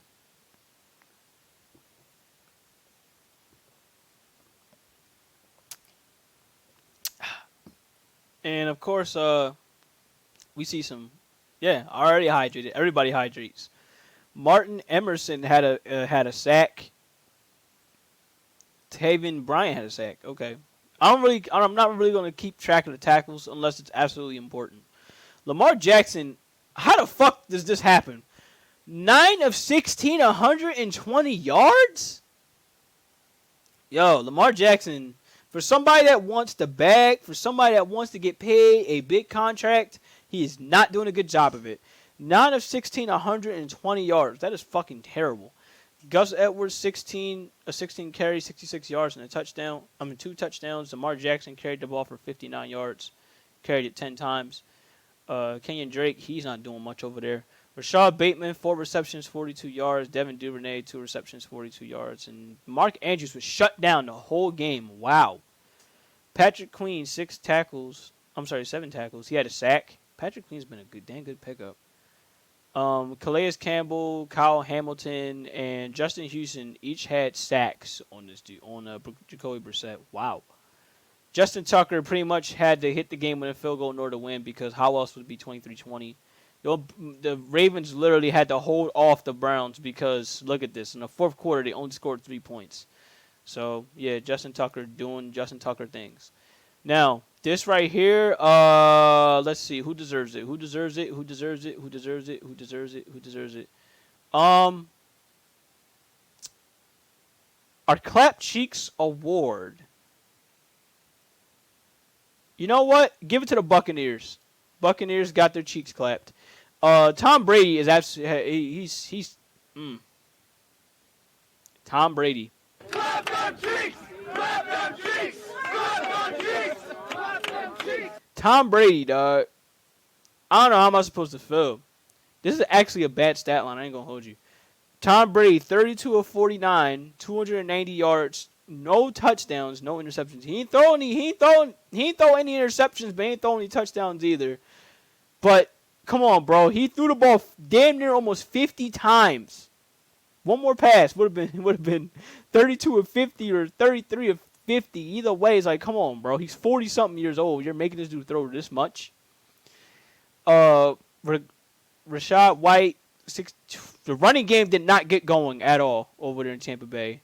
Mike Evans dropped a key touchdown. I still remember this. I can't believe he dropped that shit. He would have gotten over 100 yards had he caught it, and he would have gotten a touchdown on top of it. Chris Godwin, nobody got a touchdown. Nobody scored. The Panthers, on the other hand, who's playing with P.J. Walker, by the way. P.J. Walker, XFL legend, if y'all know him from the Houston Houston, what was it? The Houston team. Was it Renegades? I want to make sure. I'm not fucking it up. Roughnecks, my bad. Oops, sorry. It was the Houston Roughnecks. But yeah, you can see P.J. Walker literally right here, XFL legend. He was the little XFL MVP that 1 year until COVID happened and it fucked up the whole league. And now they're about to relaunch this upcoming season. XFL 2023 is when they're relaunching, I believe. So, goes to show you XFL putting out some talent. Let's see here. Deontay Foreman. I remember him. He's from Texas. Deontay Foreman, 15 carries, 118 yards. Chuba Hubbard. Wow, what a name. Chuba Hubbard. 9 carries, 63 yards and a touchdown. DJ Moore didn't do anything. DJ Moore might be traded, apparently. We'll find out when that's going to happen. When is the trade deadline? Just to make sure.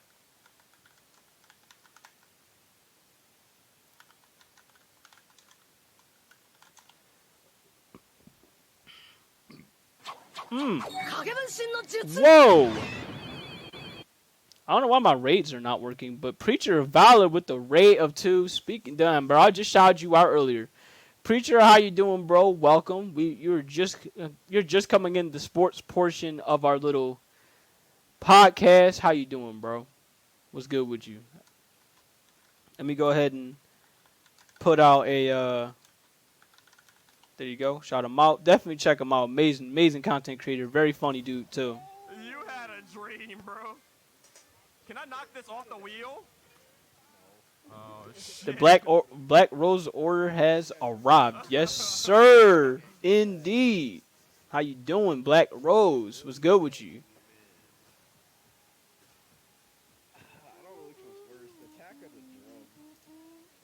Both.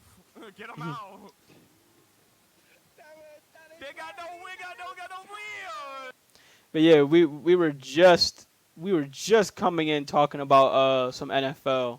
Thank you for having us. Hey, no problem. Oh, look, everyone, from Black Rose Order to Black Rose Order to the Phantoms, always happy, to sync up and chill and break bread with y'all. Always cool. DD Hurricane was good with you, bro. Welcome. Everybody coming in from the Black Rose Order leader stream. Welcome. Nice to see y'all. Nice to chill with y'all. What's going on with y'all? How's everybody's day? Hope everyone's day has been great. The NFL trade deadline is Tuesday, November 1st at 4 p.m. Oh, okay, so we got some time for these trades to be done. Got some time for these trades to happen. So, we'll find out and see what's going to go down with the trade deadline. But, with DJ Moore, like I said, he's going to get traded very soon if those rumors were anything to go off of. If Christian McCaffrey, who's on the 49ers, by the way, if Christian McCaffrey got traded, I expect DJ Moore to get traded as well. It's crazy how I mentioned Texas with Deontay Foreman and now Preacher Valor, coming on in with the raid. Terrence Marshall Jr., 2 receptions, 31 yards. He might get traded too because I don't know what the fuck is going on with him. Other than that, there wasn't really much going on here. Dante Jackson had 10 tackles. That's pretty good, but nobody got any sacks. Well, I'll take that back. One person got a sack. Oh, I'm sorry. One person did get a sack. Brian Burns got a sack. Ain't that some shit? Why am I not surprised? He's not going to be traded from Carolina, apparently. They keep insisting he's not getting traded. But we will see. But yeah, like I said, the Panthers pretty much helped the Bucks get the Clap Cheeks Award of the Week because they did absolutely nothing. Absolutely nothing. They didn't even score a touchdown. Terrible work. Terrible. Cowboys beat the Lions 24-6. Looked like to me Dak Prescott being back helped a lot for the Cowboys. Dak Prescott went 19 of 25, 270 yards, 1 touchdown. By the way, Preacher, I will let you know you did miss our World Series predictions on what I think is going to happen. I'll do a quick rundown. I personally believe that the Philadelphia Phillies is going to take the World Series in 6 if they take game 1 or game 2 in Houston, they will win the World Series in 6. I guarantee you that. It's going to happen. It's going to happen. They're going to win it in 6. I think so. Let's see here. Dak Prescott went 19 of 25, 207 yards and a touchdown. Tony Pollard, 12 of 83. Zeke Elliott had a pretty damn good game, 15 carries, 57 yards, and 2 receptions. He did enough for what they want them to do, which is running back by committee. CeeDee Lamb, he didn't do too much. Noah Brown didn't. He didn't do too much either, but he did enough. I mean, 4 receptions, 70 yards, that's not bad, but yeah. I guess it's good to spread the ball around. That's how I see it. Dalton Schultz, 5 receptions, 49 yards. Tony Pollard, whatever, it's whatever. Let's see. Micah Parsons, of course, he gets a sack. Not surprised. Donovan Wilson gets a sack. Sam Williams got 2 sacks. Dorrance Armstrong Jr. got a sack. Damn, they definitely got some sacks in there. And some interceptions. They picked off Jared Goff twice, and they got like 4 or 5 sacks. So pretty good for the Dallas Cowboys defense, which continues to put in work. We also missed. We talked, of course, with JerbearTraveler. Talked a lot about his artwork. You know, him when it goes to artwork, gaming, streaming. You know, we spent a good bit talking about some food too. You know, some Ugandan food, because you know we always talk about food in America. We always talk about how great it is to have some food in America. But I want to talk about food from his country. Some pretty interesting stuff with what he had to mention. Especially with him having to eat some grasshoppers. I don't know how I'm supposed to. I still don't know how I feel about that. Man out here eating grasshoppers with no problem. Man out here eating fish with all the bones. Hey, it's Ugandan. I don't know how they do it, but they do it. Some foods I would like to try out from them, though. Raiders beat the Texans 38-20. It's crazy because we got Phillies and Astros. Sooner or later, we're going to have Texans versus Eagles. It's going to be an all-Philly lineup. Top to bottom, all Philly, all Houston lineup, top to bottom in a matter of a couple weeks or so. So it's going to be very interesting how that's going to go down. And Choco, you asked me who's the better mascot between the Philly Fanatic and the Houston mascot. Let me look up the Houston Astros mascot.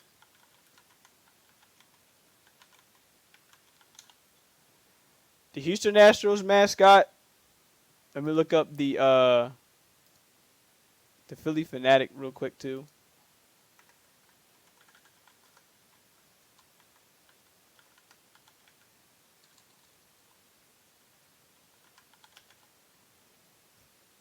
Of course, just the Philly Fanatic. You know, we're going to go ahead and have a little bit of fun with this since we got Houston and Philly. Now, I'm going to go ahead and go football in a little bit too. So you got... There you go. Damn, that's a terrible picture. That is a horrible picture. This is a better picture. There you go. I don't know what the hell this one's all about. So this is the Astros mascot. This is the Phillies mascot. I'll let y'all have y'all pick on who you think is the better mascot. Of course, for me personally, bias-wise, the Phillies mascot's better because that motherfucker has no problem going streaking all across the street, all across the field, no matter what. When the Phillies are winning, the motherfucker is crazy. Love the Philly Fanatic, absolutely great. Definitely a legendary sports figure around here, but he's not the only legendary sports figure around here already. I don't know. I can't say for sure how legendary of a sports figure the Astros mascot is. I'm sure y'all have other mascots as well that might do a little better. I'm not sure. With Orbit. So let me go ahead and give y'all the Houston Texans mascot. By the way, Philly Fanatic is not just legendary in terms of sports, in terms of Philly sports, but he's legendary in terms of like all over the place. Like everyone knows the Philly Fanatic. Yeah, most Houstonians don't even know that Houston even have mascots. Jesus Christ. Period? My goodness. Of course, this is the Texans mascot. And of course, I gotta give you the Eagles mascot. Which is, of course, Swoop himself. I think I actually have a picture of me. I think I actually have a picture of Swoop. I'm not sure. Like Toro there, no one talks about him. Oh wow. Nobody? I didn't know. Oh, wait a minute. He wore all black when? I didn't know Swoop wore all black at one point. Wow. That's crazy. For the Texans, anyway. I love how our mascot is freaking stereotype of all things. Well, ours is damn near no different. I mean, hell, we got a fucking bald eagle for a mascot going absolutely nuts. Orbit is an alien from space. And if you think the Philly Fanatic not? Philly Fanatic definitely look like a goddamn alien. But yeah, all Philadelphia mascot teams are known. I mean, we just recently saw Gritty. I mean, at one point, truth be told, people weren't too thrilled with having Gritty, considering what our old mascot was, I believe, or even if we had a mascot at all. I believe. I think I remember we did. But yeah, but then over time, people started to really like fuck with Gritty. Really started to like Gritty. So yeah, take that for what it is. Apparently, the Fanatic is a large flightless bird. Shit, honestly, he don't look like a bird to me. Like a goddamn alien. I want to know how that's a bird with a birdo snout. Right! See what I mean? Like, what the fuck? It don't look like no bird to me. Honestly, I didn't even know that until you told me. He's a large flightless bird. What the fuck? There ain't no bird. Bird that look like somebody out of Mario. Like that's what's so funny to me. And then last but not least, of course, if I had to say this, if there's a mascot that's probably the lesser known mascot, it's easily this mascot right here, the Sixers mascot. Nobody cares about this mascot. I am sorry. No one cares about Franklin the dog. If anything, they cared about our old mascot, the old Sixers mascot, which was Hip Hop, the rabbit. That was the last mascot I think everybody really did give a damn about. So, you know, take that for what it is. Everyone loved Hip Hop the rabbit. We knew who he was, but even with him, he was a lesser known mascot. So, yeah, there you go. That's a little mascot fun for you. Yeah, Toro the Bull, then Diesel, our soccer mascot. Bro, I didn't even know who the fuck Diesel was till you showed me.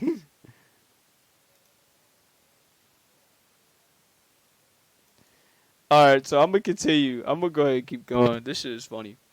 Alright, there's one more game I am going to cover. There's one more game I'm going to cover here. And then after that, we're going to go on ahead with Week 8, and I'm going to wrap it up from here. So, the last one I'm going to cover is going to be, of course, the Jets and the Broncos. That's going to be the last one I'm going to cover. First off, I'll take it back. I think I might cover both New York teams. I don't know. I didn't know Vin Diesel was a high school mascot. Oh, shit. The Jets and the Broncos, man. The Jets, I got to tell you, if it weren't for the Giants, the Jets would be New York's, like, love child or love team, whatever, how you would say it. Because I was not expecting them. I don't think the whole world was expecting the Jets to be this crazy already. 5-2 starting out the season. When you think of the Jets, you're thinking, oh, okay, it's the Jets. They're going to do shitty anyway. Not what I was expecting here. The Jets is absolutely killing it. Defensively, they're killing it. Zach Wilson, 16 of 26, 121 yards, no touchdowns. Breece Hall, who sadly, I found out Breece Hall, he got himself an ACL injury. He is sadly out for the season. That's why they just recently made a trade for one of the Jaguars running backs. So for Breece Hall, I hope he gets better. 4 carries, 72 yards, and a touchdown. Michael Carter, 13 carries, 29 yards. Braxton Berrios, 2 receptions, 27 yards. Zach Wilson, 4 receptions, 24 yards. Why is a bear a mascot for the Rockets? I will hydrate. Don't worry. Michael Carter, 2 receptions, 45 yards. What the fuck? You're right. Why is a bear a mascot for the Rockets? That's a very good question.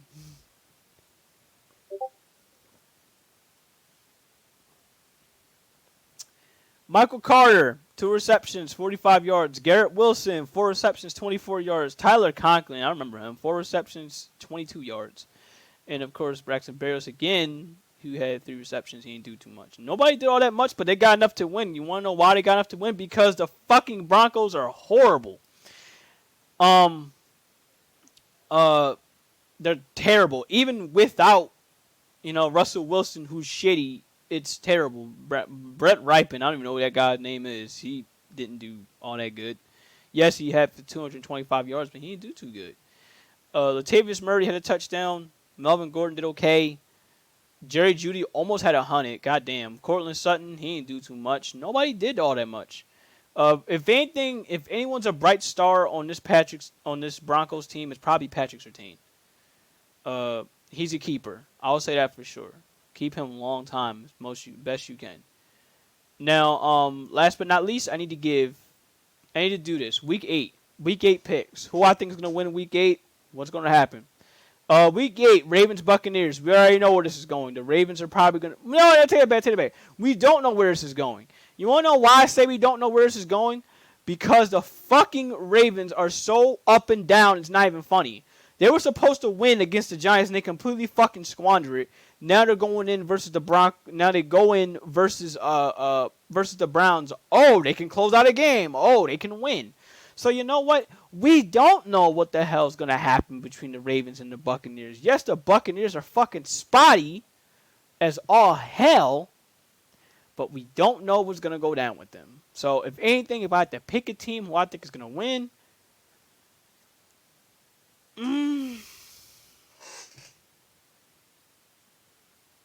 this is going to be tough.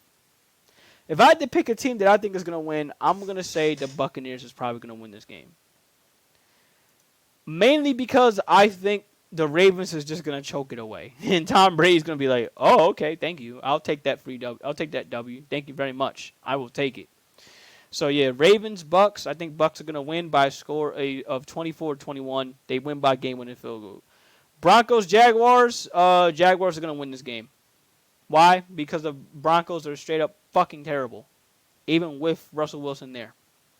They're going to win 24-14. That's how low I think of the Broncos right now. They're absolutely horrible. Dolphins, Lions. This is potential clap cheeks a week. This is potential clap cheeks of the game because the Lions are absolutely inconsistent and the Dolphins are red hot. Well, they're not red hot, but they're a better team. They're a way better team. Top to bottom, they're a better team. I thought initially that wasn't going to be the case with the Lions starting out.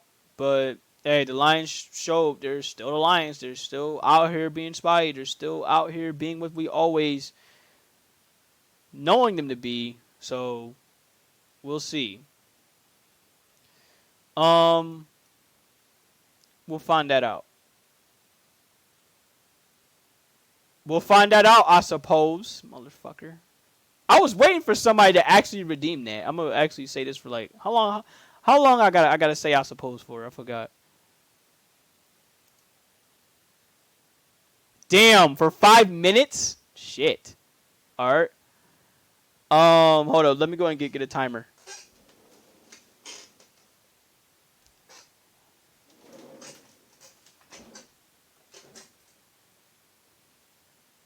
Let me go and get a timer. And stopwatch, my bad. Stopwatch. And go. There you go. Timer.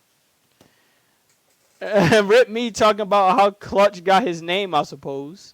Go ahead. Clutch who? Clutch who? All right. Let's see. She did say yeah, further up. Okay. Okay, I'll check it out, I suppose. Let's see. Yeah, even the most Rockets mascot. Oh, the Rockets mascot. It's gonna be a little hard for me to scroll up because this thing wants to be difficult. Clutch the Bear got his name as a sarcastic response to a title in a local newspaper that's called Houston Choke City after the Rockets squandered a huge lead, I suppose. Well, lo and behold, the fuck is wrong with me? This not Destiny. The Rockets won the championship and clutched the trophy, hence the name, I suppose. This is fucking terrible. The mascot was introduced in the following season, I suppose. Alright. Damn. Wow. That is absolutely insane. It's crazy because the Rockets have not been clutch at all, even with James Harden being there. Yeah, this isn't Cole Vane, I suppose. Alright. Oh, shit. Are Panthers and Falcons. Panthers and Falcons, anything can go here, I suppose. So the Panthers and Falcons, it's a little interesting because both teams are very, very spotty. Now, here's the deal. The Panthers, they're supposed to be on a fire sale, I suppose. And I say this because of the fact that they just gave away Christian McCaffrey. Damn, thanks. I want me to hydrate? Shit. Okay, I suppose. Damn. Fuck you.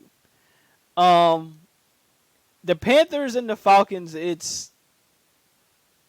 I want to say the Falcons is going to win this, but I feel like the Falcons is going to be the Falcons again and just choke.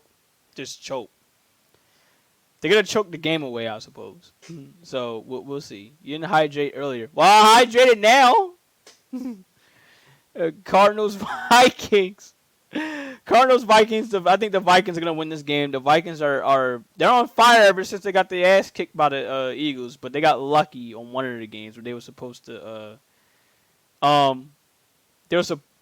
think they beat the Saints, I suppose. I suppose they did.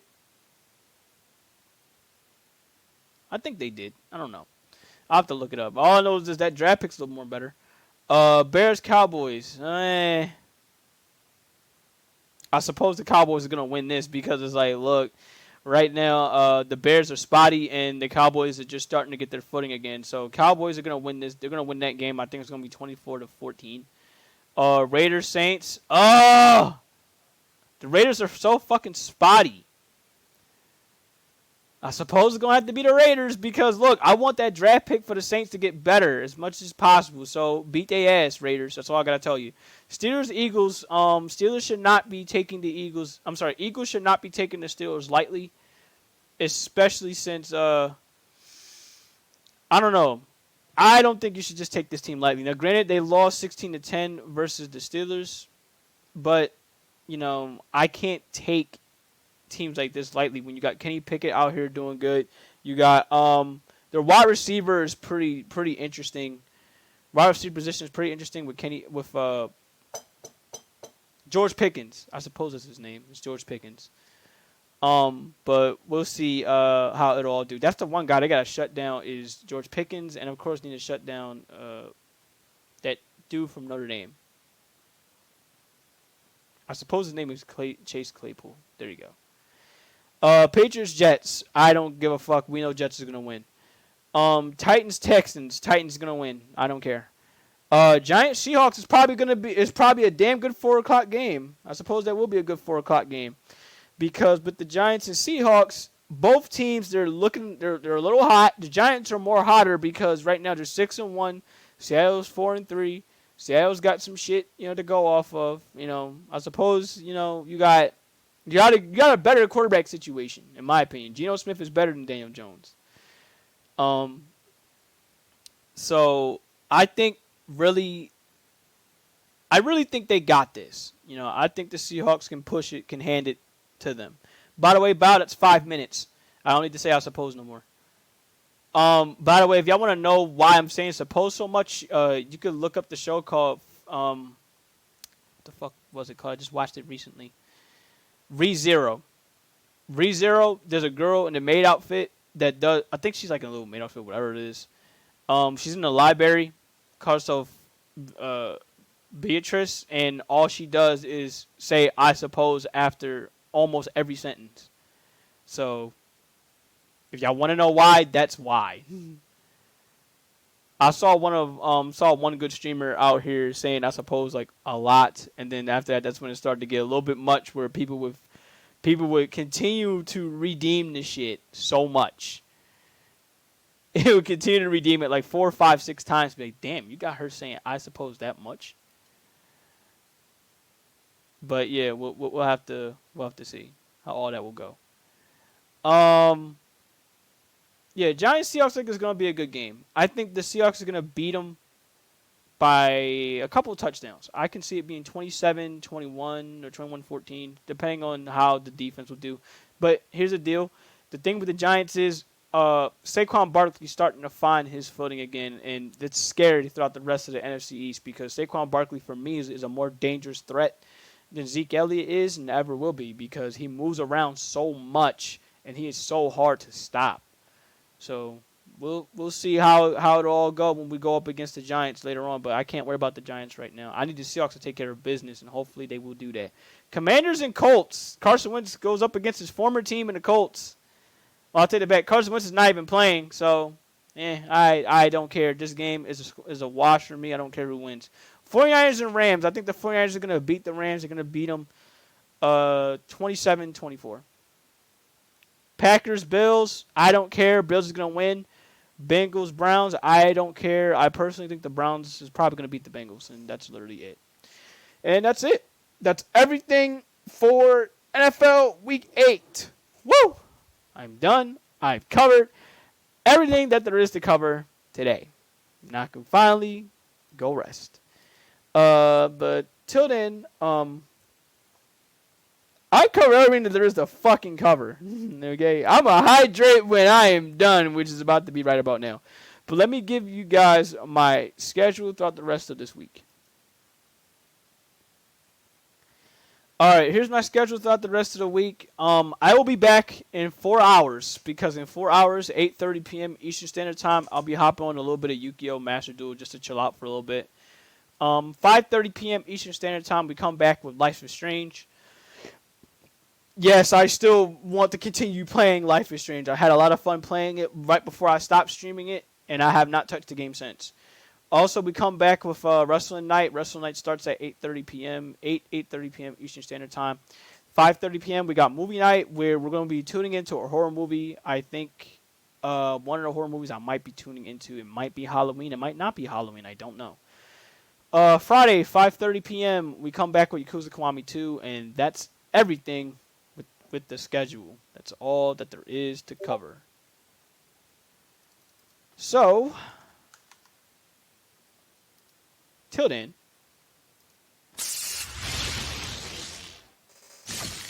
guys, as always, I thank y'all so much for the amazing amount of love that y'all have shown me today. Thank you, JerbearTraveler, once again for showing some love, having to come by, stop by as a guest. It was nice having to talk with you and chill with you. It's always great to talk and chill with you. Thank you, Preacher of Valor, for the raid. Much love. Black Rose Order Leader, definitely check him out. He's great content creator, great streamer, funny as fuck dude. JerbearTraveler, again, thank you so much for subbing as well as being a guest. Absolutely great. Let's see, what do we? Damn, I'm stuck here on who to raid, but I'll find that out in a little bit. Nova. Thank you, Nova, for coming by and dropping a follow. Thank you, Kayla, from last time, from 6 days ago. She dropped a sub just in case. I'll thank her again. Other than that, that's really it. And I think I know exactly who I'm going to be rating here. So, with who I'm going to be rating, I'm going to be rating Handy. That's what I'm going to be rating. I'm going to be rating Handy Tips Gaming right now. He is about to start streaming. He's playing some Monster Hunter Frontier G. And we'll see what's going to be going on with him and, some monster hunting. So, till then, Every second, every minute, and every hour, y'all spend with me is every second, every minute, and every hour. I'm blessed and thankful for it. Check out the Discord. Oh, and as for merch, as I said before, I will be personally handling the merch. If y'all have not seen the merch advertised on the Discord, if you have not seen it as a tweet, uh, definitely check out my Twitter. I have it pinned as a tweet. Check out the Discord. I have it there on Twitter. On Discord for you to look at all the merch, all the prices, and everything that's gonna go down. Till then, go say hi to Handy. Say what's up. Tell him the Phantom Leader sent you. Give him the Phantom Ray icon, and I'll see you tomorrow. Well, I'll see you later tonight. I'm sorry. I'll see you later tonight. My bad. Peace.